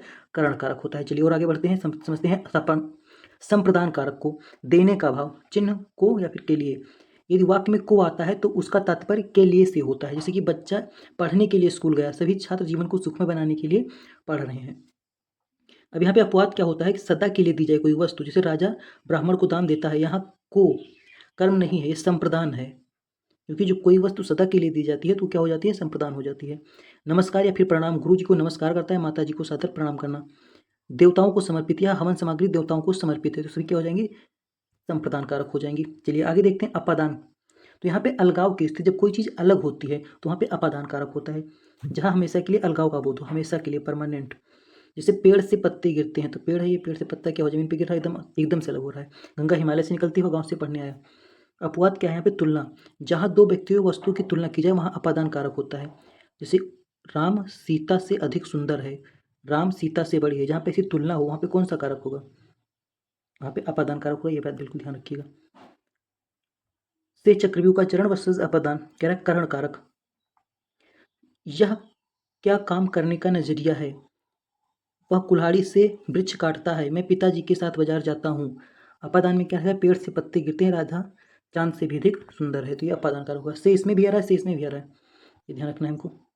को का चक्रव्यूह, कर्म कारक व संप्रदान कारक, तो इसमें भी वही है, कुछ खास नहीं है। उसके बाद संबंध कारक देखते हैं। संबंध कारक क्या होता है? रिश्ते और अधिकार के बारे में बात होती है, इसमें काका की ने रे रे होता है। वाक्य में अन्य पदों के साथ संबंध या अधिकार दर्शाता है। जैसे राजा दशरथ के 4 पुत्र थे, तो इसमें काकी के बता रहे हैं, आता है ना नहीं। मोहिनी की बड़ी बहन स्कूल गई। रिमाइंडर ट्रिक क्या रहेगी? यदि वस्तु देकर वापस लेनी हो, जैसे रामू अपने मित्र को पुस्तक देता है, तो वह संबंध कारक होगा, संप्रदान नहीं। जैसे कोई चीज़ अगर दे दिया उसको वापस लेना है तो कौन से कारक में आएगी? संबंध कारक में आएगी, अपादान में नहीं आएगी। लास्ट वाला देखते हैं, अधिकरण और संबोधन कारक। तो जो अधिकरण कारक होता है इसमें चिन्ह जो होता है में पर ऊपर होता है।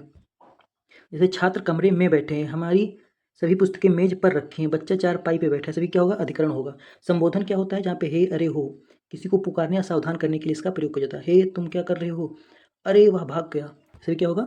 अधिकरण कारक होगा, वो संबोधन कारक होगा। चलिए तो यहाँ पे एक क्विक रिवीजन चार्ट बना है, अगर चाहें तो आप देख सकते हैं। चलिए इसको देख लेते हैं, इंपॉर्टेंट लग रहा है ये। तो ये चिन्ह हो गए, इसकी पहचानने की ट्रिक हो गई। जब कभी भी दोहना, मांगना, पकाना, दंडित करना, चारों ओर ये सभी आता है तो कर्म कारक होता है। जहाँ पे अंग भंग समय पूछना आता है वो होता है करण कारक। जहाँ पे नमस्कार प्रणाम सदा के लिए दान देना समर्पित करना वो होता है संप्रदान। जहाँ पे दो लोगों वस्तुओं में तुलना की जाती है, कम अधिक या सुंदर, वो होता है अपादान। वस्तु सदा के लिए न दी जाए, जैसे कि धोबी को कपड़ा देना, ऐसे भी होता है संबंध कारक। इसका सब नियम पीछे पढ़ चुके हैं। चलिए आगे बढ़ते हैं, समास के बारे में पढ़ते हैं। समास का मतलब क्या होता है? संक्षिप्तीकरण या फिर घटाना, कम करना। दो या दो से अधिक शब्दों के योग से निर्मित शब्द को समास कहते हैं। समासिक पद, पूर्वहत पद, उत्तर पद। जैसे चार पाई, चार के पाए, यथारूप, रूप के अनुसार इसका विग्रह करेंगे। अब ये देख लेते हैं कि इसमें कौन सा प्रधान होता है। जो अव्ययभाव समास हमारा होता है इसमें प्रथम पद प्रधान होता है, तत्पुरुष समास में उत्तर पद प्रधान होता है, और जो द्वंद्व समास होता है इसमें दोनों पद प्रधान होता है, और बहुव्रीहि समास में कोई पद प्रधान नहीं होता है। तो इसको केवल याद रखिएगा यहाँ पे। चलिए अब शुरू करते हैं। कह रहा है समास के 6 भेद होते हैं। अव्ययभाव समास, तत्पुरुष समास, कर्मधारय समास, द्विगु समास, द्वंद्व समास और बहुव्रीहि समास। चलिए एक एक करके पढ़ते हैं।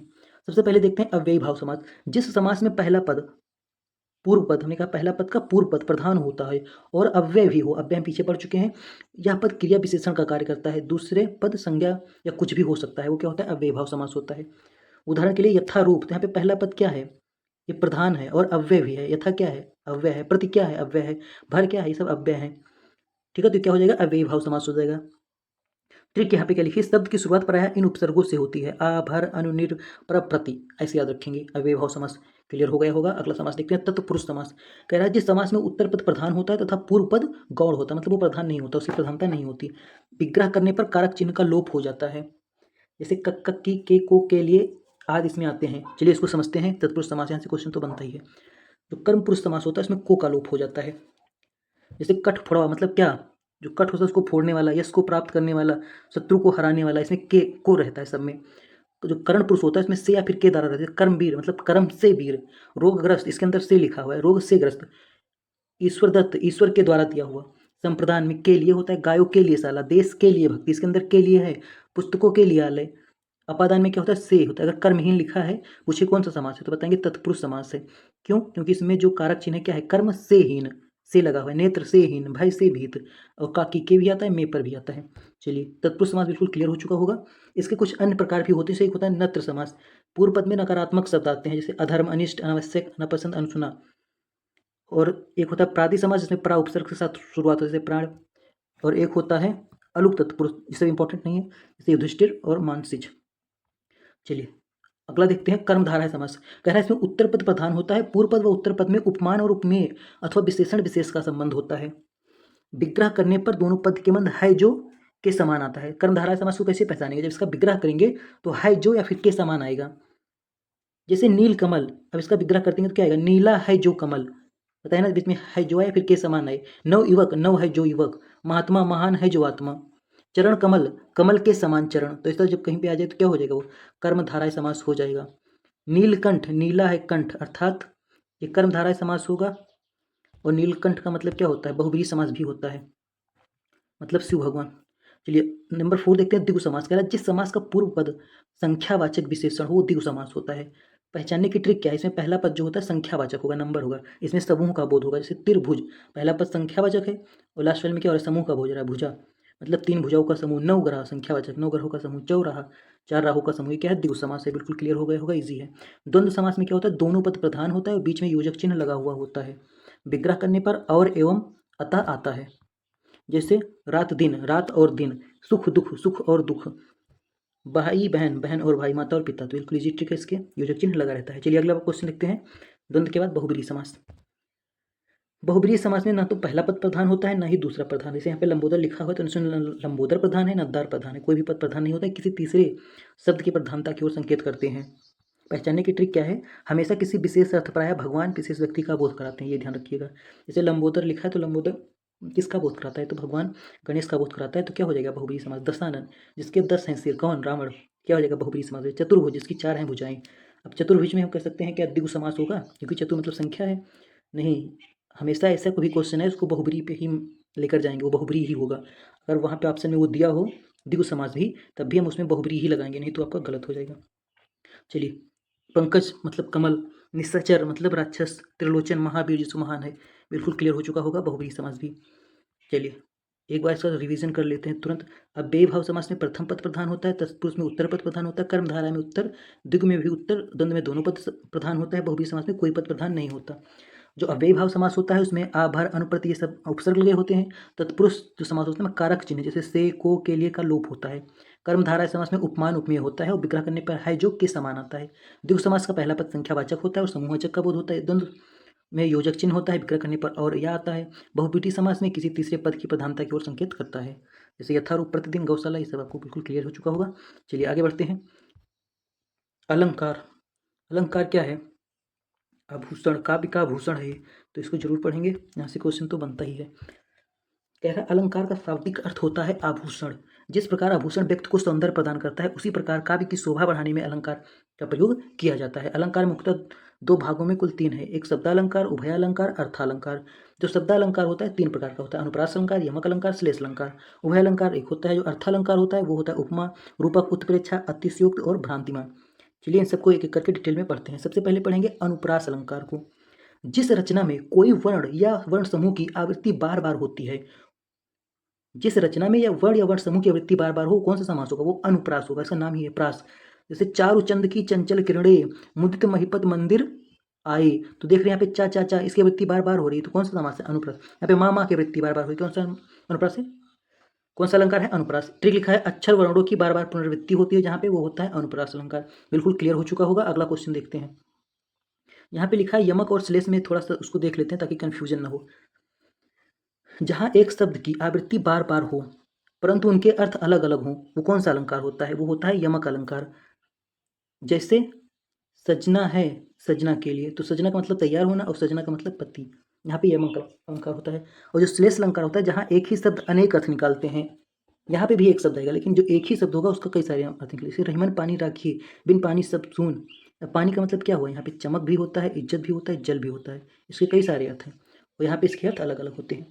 कनक कनक ते 100 गुनी मात कथा अधिकार। अब एक कनक का मतलब सोना, एक कनक का मतलब धतूरा। अब यहाँ पे क्या होता है? लिखा है शुभ रन को खोजत फिरत कभी व्यभिचारी चोर। अब इसका कई सारे अर्थ निकल रहे हैं, तो क्या हो गया? श्लेष अलंकार। और जहाँ पे जो है अर्थ जो है अलग अलग होता है, वो होता है यमक अलंकार। जैसे काली घटा का घमंड घटा, तो घटा का मतलब बादल, इस घटा का मतलब कम होना। बिल्कुल क्लियर हो चुका होगा डाउट। इसमें लोग क्या होते हैं? कन्फ्यूज हो जाते हैं। चलिए आगे देखते हैं। अर्था अलंकार। अब इसमें जो होता है तीन प्रकार के होते हैं, उपमा, रूपक और उत्प्रेक्षा। अब इसको पहचानने की ट्रिक क्या रहेगी? क्या पंक्ति में योजक चिन्ह और सास्य से रहते हैं उपमा अलंकार में? क्या पंक्ति में योजक चिन्ह या सास्य से नहीं है? ऐसा होता है इसमें। और इस पंक्ति में मनु, मानो, जन, जानो जैसे शब्द होते हैं उत्प्रेक्षा अलंकार में। बिल्कुल आसान सी ट्रिक है। उसमें से डैश रहेगा और सासी से रहेंगे, तो उसको बता देंगे कि उपमा है। उसमें डैश रहेगा, सासी से नहीं रहेंगे, सासी से नहीं रहेंगे तो रूपक हो जाएगा। और इसमें मनु, मानो, जानो जैसे शब्द रहेंगे वो होगा उत्प्रेक्षा अलंकार। चलिए उपमा अलंकार देख लेते हैं। योजक चिन्ह रहता है और सासी से रहता है। जैसे चांद सा, देख लीजिए यहाँ पे योजक चिन्ह है और सा भी है। चंद्रमा सी, सासी, मुख की चंद्रमा से तुलना की जा रही है। चांद सा मुख, चंद्रमा सी कांति, ये कौन सा अलंकार है? तुरंत देखेंगे योजक चिन्ह है, बाद में सासी से लगा है, मतलब ये उपमा अलंकार है। सागर सा गंभीर हो हृदय, गिर सा ऊंचा हो जिसका मन। देखते हैं यहाँ पे योजक चिन्ह है, सासी से है, मतलब ये कौन सा अलंकार होगा? उपमा। पीपर पात सरस मंडोला, पीपल के पत्ते की तुलना मन से की गई है, तो यहाँ पे उपमा होगा। चलिए रूपक अलंकार देख लेते हैं। यहाँ पे योजक चिन्ह के बाद सासी से नहीं आएगा, ये बात ध्यान रखिएगा। जैसे चरण कमल बंधु हरिराई, डैश लगा है योजक चिन्ह लेकिन यहाँ पे सासी से नहीं है, तो किस पे मारेंगे? रूपक पे। फिर ऐसे आगे लिखा है मायो पायो जी मैंने राम रतन धन पायो। अब राम रतन लिखा है, डैश लगा है लेकिन सासी से है नहीं, तो किस पे मार देंगे? रूपक पे। अगर सासी होता तो उपमा पे मार देते हैं। बिल्कुल क्लियर हो चुका होगा। उत्प्रेक्षा अलंकार क्या होता है? जहाँ उपमेय में उपमान कि चमत्कार की पूर्ण संभावना व्यक्त की जाती है। जैसे यदि व्यक्ति पंक्ति में मनु, मानो, जन, जानो जैसे शब्द हो, तो वहाँ पे उत्प्रेक्षा अलंकार होगा। उसका मुख मानो चंद्रमा है, मनहु कल रात अंधियारा, सोवत ओढ़े पीत पर श्याम सलोने गात, मनहु नीलमर सेल पर आतप प्रायो प्रभात। तो जहाँ पे ऐसे वर्ड आए वहाँ पे क्या होता है? उत्प्रेक्षा अलंकार। बिल्कुल क्लियर हो चुका होगा। अतिशयोक्त और भ्रांतमान अलंकार देख लेते हैं। जहाँ किसी वस्तु की व्यक्ति या बढ़ा चढ़ाकर वर्णन किया जाए, यहाँ पे किसी वस्तु या व्यक्ति की बढ़ा चढ़ा के वर्णन किया जाए, वहाँ पे अतिशयोक्त होता है। जैसे हनुमान की पूंछ में लंका ना पाई आग, लंका सारी जल गई, गए निशाचर भाग। पूंछ में आग लगने से पहले ही लंका जल गई, बहुत बढ़ा चढ़ के बता दिया गया। जहाँ भ्रम की स्थिति उत्पन्न होती है वहाँ पे भ्रांतिमान स्तर कहा जाता है। जैसे नाक की मोती अधर की कांति से, बड़ी दामड़ी का समझदार भ्रांति से। जैसे तोते को अनार के दाने का भ्रम, ये क्या है? भ्रांतिमान अलंकार है। कुछ और अलंकार हैं, उसको भी देख लेते हैं। विरोधाभास, जहाँ कारण के विरुद्ध कार्य ना हो, विरोधाभास। जैसे अरु की नल नीर की गति, एक करे जोए, जीते न चले ते तो ऊंचे हुए। नीचे चलने पर भी ऊंचा होना, जहाँ विरोधाभास होता है, जहाँ पे संदेह होता है, जहाँ अंत तक संदेह की स्थिति बनी रहता है। जैसे नारी बीच सारी है कि सारी बीच नारी है कि सारी की ही नारी है कि नारी की ही सारी है, जहाँ पे संदेह बना हुआ तो क्या है? संदेह अलंकार है। उसके बाद है दृष्टांत। जहाँ पे बिंब प्रतिबिंब भाव एक तथ्य उल्लेख कर एक दूसरे का तथ्य प्रदर्शन करते हैं, जैसे करत करत अभ्यास के जड़मत होत सुजान, रसरी आवत जात से सिल पर पड़त निशान। तो ये क्या है? दृष्टांत अलंकार है। चलिए, क्लियर हो चुका होगा। एक बार इसका क्विक रिवीजन कर लेते हैं अगर समझ में ना आया हो तो। जो अनुप्रास अलंकार होता है, यहाँ पे वर्णों की आवृत्ति होती है, जैसे चा में चा मा बार बार जैसे चारू चंदा, ठीक है। अनुप्रास में क्या होता है? वर्णों की आवृत्ति होती है। जो यमक अलंकार होते हैं, शब्द अनेक होते हैं लेकिन अर्थ अनेक शब्द होते हैं, उनके अर्थ भी अलग अलग होते हैं। जैसे आता है काली घटा का घमंड घटा, तो घटा दो बार है, घटा का अर्थ होता है बादल, एक का होता है कम होना। तो ये हो गया। उसके बाद है श्लेष अलंकार, शब्द एक होता है, उसके अर्थ अनेक होते हैं। जैसे रहमन पानी, तो पानी के कई सारे अर्थ बताएंगे। उपमा, जहाँ पे योजक चिन्ह के बाद सासी से होता है। रूपक अलंकार, जहाँ पे योजक चिन्ह के बाद सासी से नहीं होता है। उत्प्रेक्षा अलंकार, जहाँ संभावना दर्शाने वाले शब्द होते हैं, जैसे मनु मानो जन्म जानो। अतिउत्सुक, जहाँ पे किसी बात को बढ़ा चढ़ा कर की जाए। भ्रांतिमान, जहाँ पे एक वस्तु को दूसरी की समझना। बिल्कुल क्लियर हो चुका होगा। देखते हैं उपसर्ग और प्रत्यय।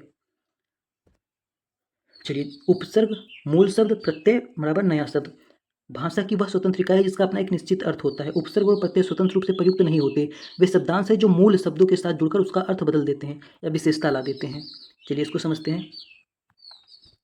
वे शब्दांश जो किसी शब्द के पहले आकर उसके अर्थ में विशेष अर्थ प्रकट कर देते हैं, उसको उपसर्ग कहते हैं। मतलब किसी शब्द के पहले जुड़ेंगे, उसमें अर्थ में परिवर्तन कर देंगे, वो होते हैं उपसर्ग। अब उपसर्ग जो होते हैं, ये होते हैं संस्कृत के, एक होते हैं हिंदी के, विदेशी उपसर्ग और अंग्रेजी के उपसर्ग। इन सबको थोड़ा थोड़ा पढ़ लेते हैं। अब जैसे यहाँ पे कह रहा है, संस्कृत के 22 उपसर्ग होते हैं। अति, इसकी मीनिंग क्या होती है? अधि के ऊपर। अब इसमें लगा क्या है? इसे अत्यंत। अत्यंत में कौन सा उपसर्ग लगा है? तो इसमें अति उपसर्ग है। अतिरिक्त में कौन सा उपसर्ग है? अतिशयोक्त में कौन सा उपसर्ग है? तो अति है। अधि, अधिकार, अध्यक्ष, अध्यादेश में अति उपसर्ग लगा है, अधि। इसमें क्या है? अनु उपसर्ग है। इसमें अप, अव, अभिमान, अभ्यास, अभुदय में अभि उपसर्ग है, आ उपसर्ग है। उसके बाद इसी तरह इसमें प्रा उपसर्ग है। प्रतिकूल, प्रत्यक्ष, इसमें क्या है? प्रति उपसर्ग है। तो यहाँ पे कई लोग देखेंगे इसमें तो पा धर रहा है तो प्र लगा देंगे, लेकिन प्र गलत हो जाएगा। क्या है? प्रति है। पर्यावरण में क्या है? परि उपसर्ग है। चलिए, क्लियर हो गया होगा ये। अब देखते हैं और आगे। दुर, दुर्जन, दुस्साहस में दुस उपसर्ग है। निस, तो यहाँ पे निश्चय, निष्काम, निस्तेज, निवारण। उत, उज्ज्वल, उत्कृष्ट, क्वेश्चन रिपीटेड में एक बार आया था। उत, उज्ज्वल। उज्ज्वल में कौन सा उपसर्ग है? उत है। उप, सम, संसार, इसका जो लिखा है इसको अधन्ना भी पढ़ेंगे, संसार हो जाएगा, संस्कृत हो जाएगा, सम्मान हो जाएगा। यहाँ पे कौन सा उपसर्ग होगा? सम उपसर्ग होगा। ये बहुत इंपॉर्टेंट है। हिंदी के उपसर्ग तो बहुत ईजी होते हैं, जल्दी पूछे भी नहीं जाते हैं। जैसे अछूत होता है अनपढ़, नि से निडर, बिन ब्याह, कुपुत्र, अधपका, 1, 29, 13, पंचरांग, भरपेट, ये सब होता है। उर्दू के उपसर्ग होते हैं। यहाँ से भी एक क्वेश्चन शायद पूछा गया था, तो नहीं, यहाँ से नहीं पूछा गया था। देख लेते हैं। कम, कमजोर, खुशबू, गैर हाजिर, नालायक, साहित्य, बदनाम, बेनाम, ये सब होता है। अंग्रेजी के उपसर्ग सब इंस्पेक्टर, हेडमास्टर, हाफ कमीज वगैरह होता है। चलिए आगे देखते हैं। यहाँ से क्वेश्चन पूछा गया था, जो अव्यय वाले वर्ड होते हैं उनसे पूछा गया था क्वेश्चन। जैसे अध का मतलब होता है नीचे, यहाँ से क्या बताएगा? अधोपतन, अधोगति, अधोमुख। अंतर, यहाँ से पूछा गया था क्वेश्चन। अंतर, अंतर्यामी, अंतरात्मा में कौन सा उपसर्ग है? अंतर है या फिर अंता है? पुनर्जन्म, पुनर्विवाह, इसमें कौन सा उपसर्ग है? तो पुनर है या फिर पुनः है? यहाँ पे बहुत इंपॉर्टेंट लिखा है, इसको जरूर देख लीजिएगा। प्रादुर्भाव या फिर प्रादुर्भूत, तो बहिष्कार, बहिर्गमन, यहाँ पे क्या है? बही है, पुरुष, पुरः, पुरस्कार, पुरोहित। सत्कर्म में क्या है? सत है। यहाँ से जरूर देख लीजिएगा। चलिए अब देखते हैं प्रत्यय के बारे में। वे शब्दांश जो शब्द के अंत में जुड़कर उनके अर्थ में विशेषता या परिवर्तन ला देते हैं, ये होते हैं कृत प्रत्यय, तथित प्रत्यय और स्त्री प्रत्यय। कृत प्रत्यय क्या होता है? क्रिया या धातु के अंत में जुड़ता है। तथित प्रत्यय संज्ञा या सर्वनाम विशेषण के अंत में जुड़ता है। पुल्लिंग शब्दों को स्त्रीलिंग बना देता है, जो स्त्री प्रत्यय होता है। चलिए इनको डिटेल में समझते हैं। कृत प्रत्यय क्या होता है? जुड़ने का स्थान क्रिया के मूल रूप यानी धातु में जुड़ता है। निर्मित शब्द कृदांत कहलाता है। पहचानने का नियम क्या क्या है? मूल शब्द निकाल कर देखिए तो उसके पीछे न लगने से क्रिया बनती है, जैसे लिख न, तो वह कृत प्रत्यय है। धातु, आवट, लिखावट, अन्य उदाहरण तैराक, पढ़ाई करना। तथित प्रत्यय क्या होता है? जुड़ने का स्थानीय संज्ञा सर्वनाम में जुड़ता है। निर्मित शब्द तद्धांत कहलाता है। पहचानने का नियम क्या है? मूल शब्द कोई नाम, गुण या सर्वनाम होगा, कोई क्रिया नहीं होगी। जैसे मानवता संज्ञा है, ता प्रत्यय लगा है, मानवता। अन्य उदाहरण बचपन, बच्चा, सुनार, सोना। चलिए संस्कृत के कृत प्रत्यय देख लेते हैं। तव्य, कर्तव्य, गंतव्य, धातव्य में क्या प्रत्यय लगा है? तव्य प्रत्यय लगा है। अनीय, पाठनीय, स्मरणीय, लेखनीय में क्या प्रत्यय है? अनीय प्रत्यय है। कृत्य, कर्ता, नेता, पिता में ता प्रत्यय है। पाठक, लेखक में अक प्रत्यय है। इसी तरह सजावट में आवट है, घबराहट में आहट है, आई में लिखाई है, आकू में लड़ाकू है, अवना में खिलौना, बउना, तउना। संस्कृत के जो प्रत्यय होते हैं ये एग्जाम में पूछे जाते हैं। जैसे यहाँ पे लिखा है गुरुत्व, लघुत्व अपनत्व तो क्या है, त्वा प्रत्यय है। धार्मिक लौकिक में इक प्रत्यय है। भारतीय में ये प्रत्यय है। महिमा गरिमा में इमा प्रत्यय है। बचपन में पन प्रत्यय, सुनार में आर है। इसी तरह लकड़हारा में हारा, आस में मिठास। इसी तरह कुछ विदेशी प्रत्यय जैसे आबाद, अहमदाबाद, इलाहाबाद, खाना, दवा खाना, डाक खाना, दार दुकानदार, जमींदार, दान कलमदान, पीक दान, बाज चालबाज, धोखेबाज, नशेबाज, मंद जरूरतमंद। चलिए आगे देख लेते हैं।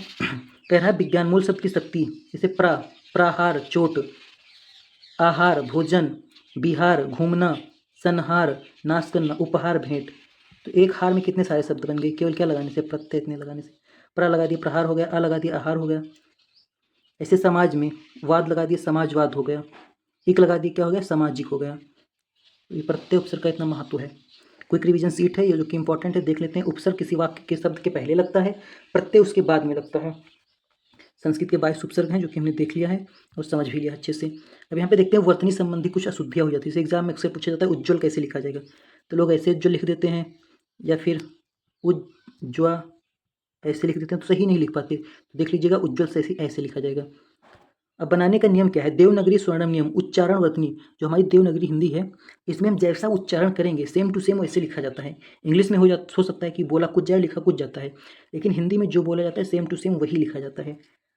कौन से मात्रा पे कितना जोर दे के बोलना है, कैसे बोलना है, अगर उच्चारण अगर शुद्ध करेंगे तो लिखावट भी शुद्ध होगी, नहीं तो अशुद्ध हो जाएगी। जैसे यहाँ पे दिया गया है प्रत्यय वगैरह लगा के सीखेंगे। जैसे लिखा एक प्रत्यय का जादू, जैसे संसार है इसमें एक प्रत्यय लगा देंगे तो क्या होगा, संसारिक लिखेंगे, जो कि गलत हो जाएगा। क्या होता है, सांसारिक होता है, साप्ताहिक नहीं साप्ताहिक होता है। शुद्ध शब्द में एक आता है क्वेश्चन यहाँ से। परलौकिक पारलौकिक होता है, अनुसांगिक आनुसांगिक होता है, शारीरिक शारीरिक होता है। यहाँ पे एक प्रत्यय लगा हुआ है। उड़ते हुए रफ का विज्ञान क्या कहता है, आशीर्वाद ऐसे नहीं लिखा जाता, ऐसे लिखा जाता है। आयुर्वेदिक आयुर्वेदिक होता है। अंतर्ध्यानी अंतर्धान ऐसे होता है। बिल्कुल इंपॉर्टेंट है ये तीनों ही। चलिए आगे बढ़ते हैं। कह रहा है आधे वर्ण का मायाजाल, उज्ज्वल उज्ज्वल कैसे लिखेंगे, तो उज्ज्वल ऐसे लिखेंगे, ज्योत्सना अक्षुण प्रज्वलित। बिल्कुल क्लियर हो गया होगा। आगे बढ़ते हैं। कवित्री तो ऐसे लिखा जाता है, कुमुदनी विहरणी विदुषी। बिल्कुल क्लियर है। आगे बढ़ेंगे। हिरण्यकश्यप एग्जाम में कई बार पूछा गया, हिरण्यकश्यप ऐसे होता है। वाल्मीकि ऐसे लिखा जाता है, अहिल्या होता है। और सिंगार ऐसे लिखा जाता है। अक्सर लोग ऐसे लिख देते हैं सिंगार, लेकिन केवल एक घुमा होता है। चलिए सारे मोस्ट इंपॉर्टेंट क्वेश्चन है ये। बिल्कुल आगे बढ़ेंगे। अनुगृहित देखेंगे, अनुगृहित ऐसे होता है, पूजनीय नहीं होता है, पूजनीय होता है। संन्यास में बंदी रहती है।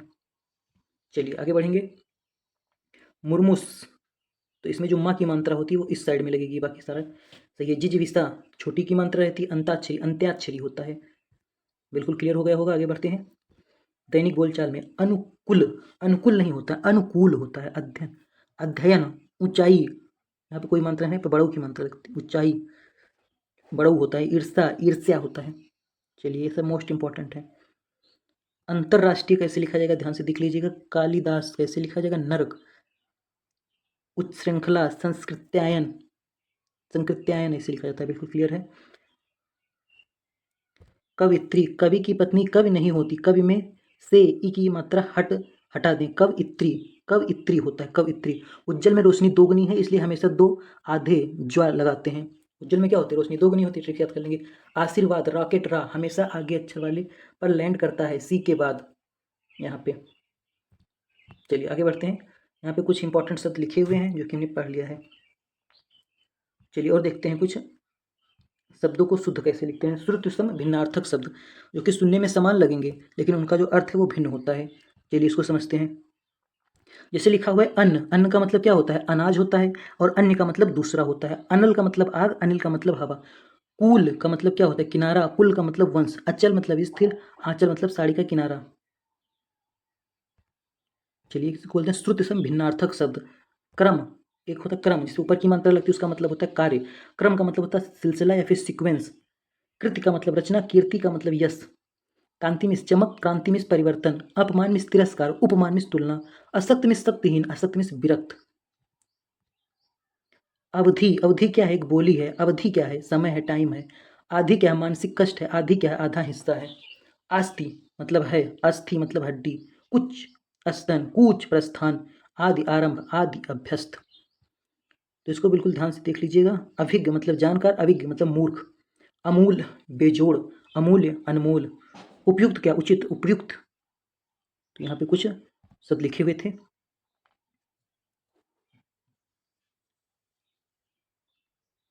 तुमको क्या करना है, शब्दों को सही स्थान पे लगाना है और यहाँ पे कुछ लिखा हुआ है शब्द जो कि कैसे लिखे जाते हैं।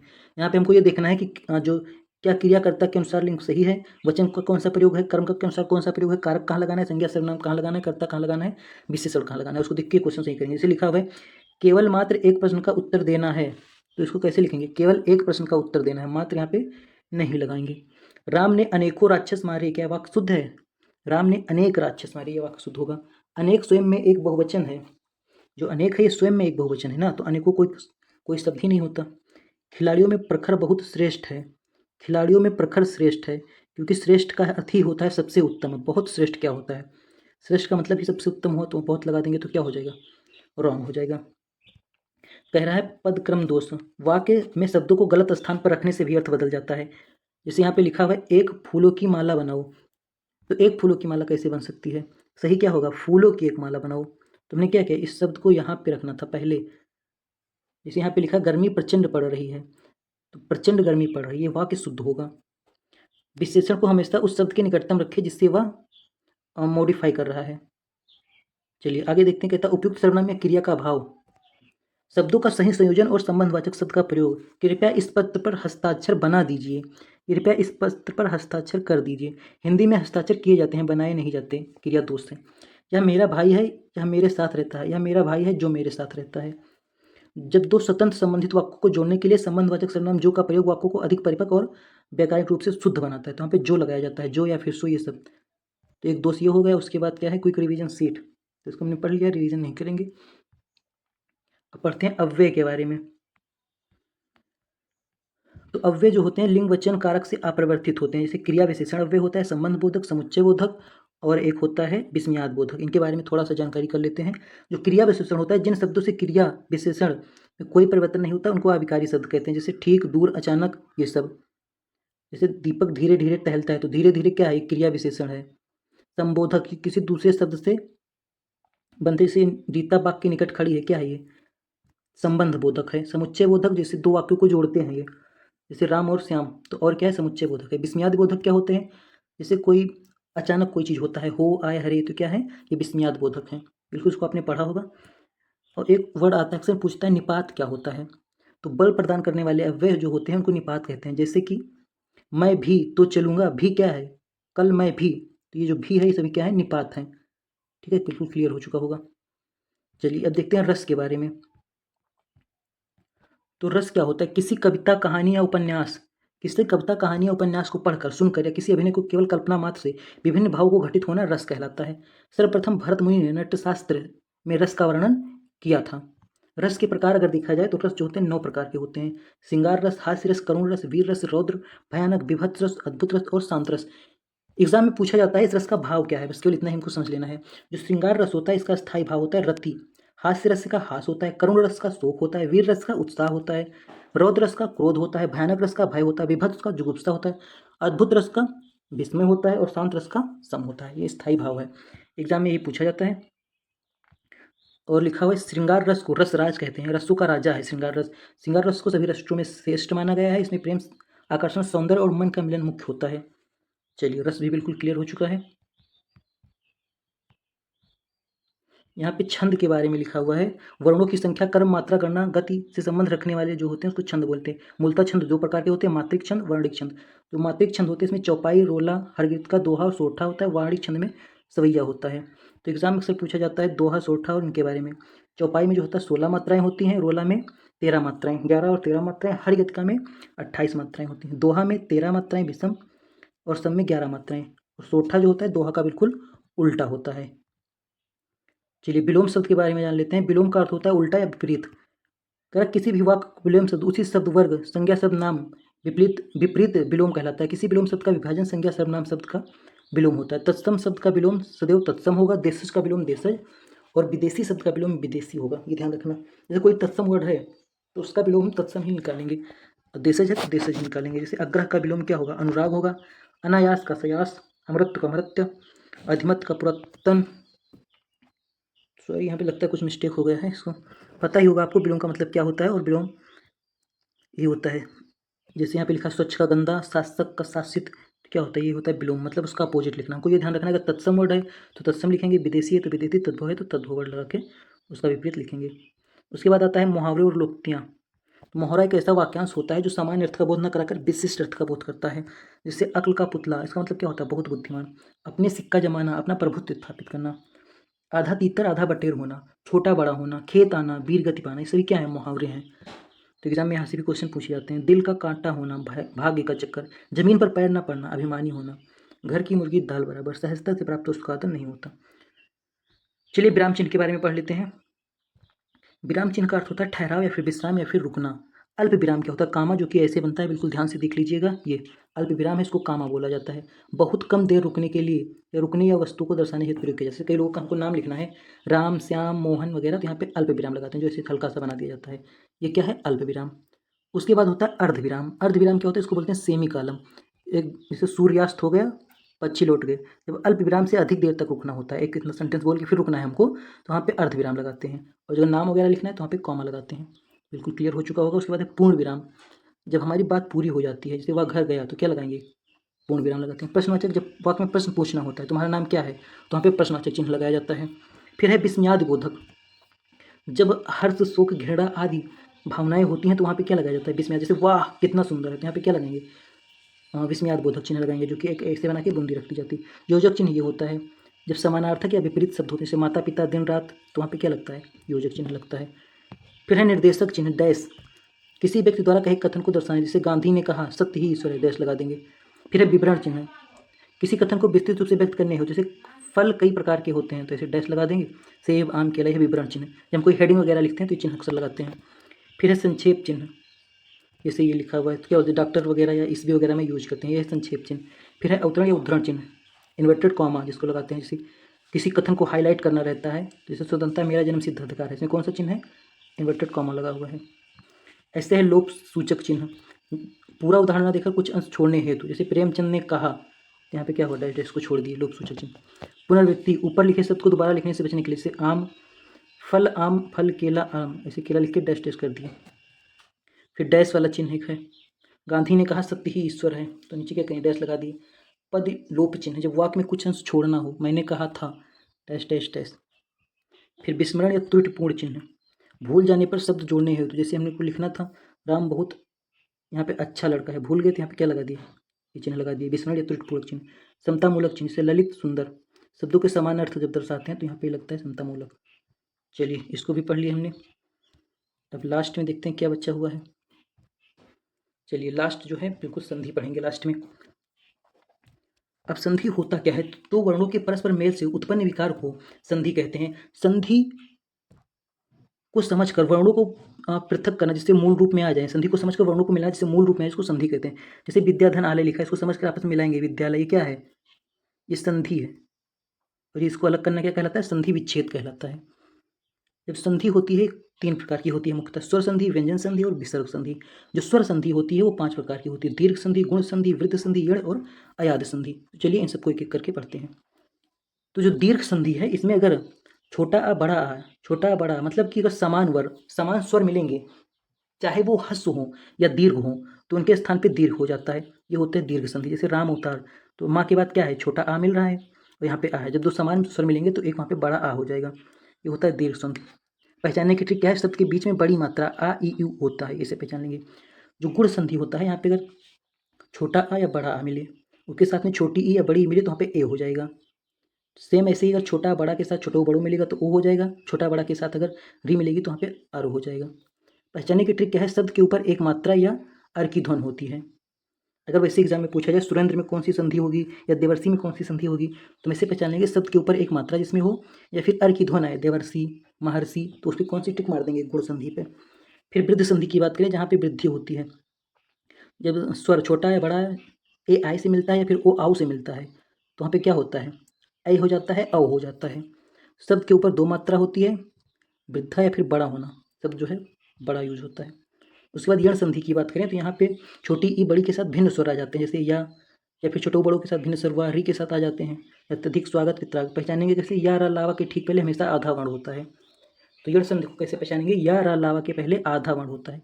अयादि संधि में क्या होता है? आय एम आव आव होता है। कोई भी स्वर होगा उसके साथ ये होंगे, जैसे कि नयन गायक पवन पायक, इसको कैसे पहचानते हैं? या वाला के पहले आधा वर्ण नहीं आता, अधिकतर सब 3 अक्षर के होते हैं। जैसे 3 अक्षर के शब्द हों और या वा के पहले आधा वर्ण ना हो तो क्या होगा? अयादि संधि हो जाएगा। चलिए इसको और अच्छे से समझ लेते हैं। कह रहा है बड़ा आ बड़ी ई बड़ो उ की मात्रा निर्णय क्या होगा? दीर्घ संधि होगा।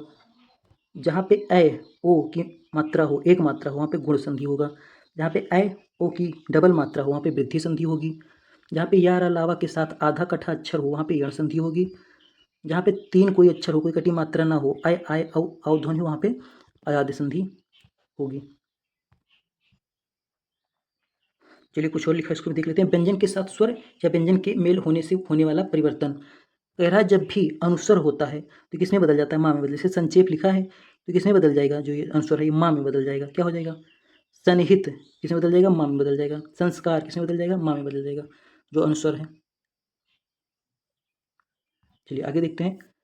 कह रहा है व्यंजन संधि 1 से 3 और 1 से 5 का नियम। 1 से 3 का वर्ग का पहला वर्ण, जैसे कि वर्ग का पहला वर्ण है का हो गया, चा हो गया, टा या ता या ता, ही वर्ग के तीसरे वर्ण गा जा टा दा बा में बदल जाता है। जैसे लिखा दिग्गज, तो वर्ण का जो पहला अक्षर है का, ये किसमें बदल जाएगा? तीसरे वर्ण में। का खा गा तीसरे वर्ण में बदल जाएगा, गा में।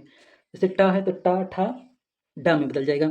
ऐसे ही चा है तो किसमें बदल जाएगा? चा छा जा तीसरे वर्ण में बदल जाता है। फिर 1 का 4 में परिवर्तन क्या कहता है? प्रथम वर्ण पंचम वर्ण में बदल जाता है। जैसे कि का के बाद माँ है तो माँ किसमें बदल जाएगा? 5वें वर्ण में। का खा गा घा अंगा में बदल जाएगा। ठीक, क्लियर हो चुका होगा। फिर कह रहा है व्यंजन संधि का विशेष वर्ण रूपांतरण नियम। ना का अड़ा में नियम, रा सी ऋषि के बाद ना आए तो वह अड़ा हो जाता है। जैसे प्रमाण प्रमाण हो जाएगा, परिमाण परिमाण हो जाएगा, नर अयन नारायण हो जाएगा। षष्ठ का अस्था नियम, निष्ठा निष्ठा हो जाता है, अनुष्ठान अनुष्ठान हो जाता है। खष्टी सा अक्सर सा में बदल जाता है। जैसे निषेध है तो निषेध हो जाएगा, विषम है तो विषम हो जाएगा। ता दा के विशेष नियम, ता ला यहाँ पे जो मिलेगा तो क्या हो जाएगा? आधा ला पूरा ला हो जाएगा, उल्लेख हो जाएगा, उच्चारण हो जाएगा। विसर्ग संध के भाग सा, खष्टी सा और बड़ा सा के नियम क्या कहते हैं? जहाँ विसर्ग के बाद स्वर या व्यंजन आने पर विसर्ग का लोप हो जाता है या नया वर्ण आ जाता है। जैसे यहाँ पे अगर बड़ा सा है, खष्टी सा है या फिर छोटा सा है या फिर चा छा सा है, तो उदाहरण के लिए क्या हो? जैसे नी धनचल लिखा, क्या होगा? निश्चल हो जाएगा। या फिर नियम कहता है टा ठा पा फा का, यहाँ पे क्या है? दू है, धन कर्म है, क्या हो जाएगा? दुष्कर्म हो जाएगा। इसी तरह इसमें भी सेम ही नियम है। याद क्या रखना है हमको? विसर्ग हमेशा आधा बड़ा सा, खष्टी सा या सा में बदल जाता है, बस इतना ही याद रखना है। जो विसर्ग होगा वो हमेशा किस में बदल जाएगा? आधे बड़े सा में, खष्टी सा में, छोटे सा में बदल जाएगा विसर्ग। ठीक है, तभी तो यहाँ पे देखिए निश्चल हो गया, दुस्शासन हो गया, दुष्कर्म हो गया, निष्कपट हो गया, नमस्ते हो गया, दुस्तर हो गया। ठीक है, बिल्कुल क्लियर हो चुका होगा। विसर्ग का भाग का 2 नियम देखते हैं, क्या कहता है? ओ और र का रूपांतरण, विसर्ग ओ की मात्रा। तो कह रहा है छोटा आ प्लस आहा वर्ग का तीसरा चौथा पांचवा या यार अलावा। जैसे मनः धन बल, क्या हो जाएगा? मनुह बल। तप धन मन बराबर तपोवन, ओ की मात्रा, विसर्ग जो है ओ की मात्रा में बदल जाएगा, ये नियम याद रखिएगा। विसर्ग जो है रा में बदल जाएगा। निधन धन बराबर निर्धन, निधन आशा निराशा। चलिए यहाँ पे एक ट्रिक लिखिए, इसको देख लेते हैं। विसर्ग में कोई परिवर्तन नहीं, रूल 1 था, खष्टी सा दुशासन, रूल 2, यहाँ पे कुछ खास नहीं है। चलिए विसर्ग संधि भाग 3 देख लेते हैं। स्वर्ग दीर्घाकार अपवाद। तो यहाँ पे कह रहा है अगर बुंदी हो और हस्त हो प्लस विसर्ग हो प्लस रा हो तो क्या होता है? यदि विसर्ग के आगे रा हो तो विसर्ग का लोप हो जाता है और पहले से हस्त स्वर दीर्घ हो जाता है। जैसे निह धन रोग बराबर निरोग, निरोग, यहाँ पे छोटी की मात्रा नहीं लगी। नि धन रस बराबर नीरस, निव धन रस बराबर निरोग हो जाता है। वैसे ही अगर आई की मात्रा प्लस रा हो तो वहाँ पे दीर्घ हो जाता है। अब यहाँ पे अपवाद क्या है? जैसे नमाधनकार लिखा तो क्या हो जाएगा? नमस्कार, पूरा धनकार पुरस्कार, भाधन भास्कर। चलिए यहाँ पे देख लेते हैं कुछ लिखा हुआ है। कह रहा ये क्या मध्य में बड़ी मात्रा छोटी ई बड़ी ई आई आई ओ या व के पहले आधा अक्षर अगर आए तो, अनुस्वर का पंचम अक्षर शब्द में आधा ना माँ ऊपर बिंदी हो तो, इसमें कुछ खास नहीं है। यहाँ पे देख लेते हैं, इसमें छात्र कंफ्यूज होते हैं। जैसे मनोज छात्र क्या सोचते हैं? गुण स्वर संधि ओ की मात्रा है। असली विच्छेद क्या होगा इसमें? मना धन जह विसर्ग संधि है। दिग्गज दीर्घ स्वर या थ्रिग दिग्धन व्यंजन संधि है। निरोग दीर्घ संधि, तो यहाँ पे क्या है? निधन रोग विसर्ग संधि। संसार कोई संधि नहीं, समान शब्द समधन संसार व्यंजन संधि है। संधि हमेशा दो सार्थक शब्दों के बीच होती है। विच्छेद का अर्थ जांचना ना भूलें। क्विक रिवीजन सीट है, हमने पढ़ लिया तो रिवीजन की कोई आवश्यकता नहीं है। Thanks for watching. अगर आपने वीडियो पूरी देखी हो तो कमेंट में ज़रूर लिखिएगा कि वीडियो पूरी देखी है। मिलते हैं अगले वीडियो में।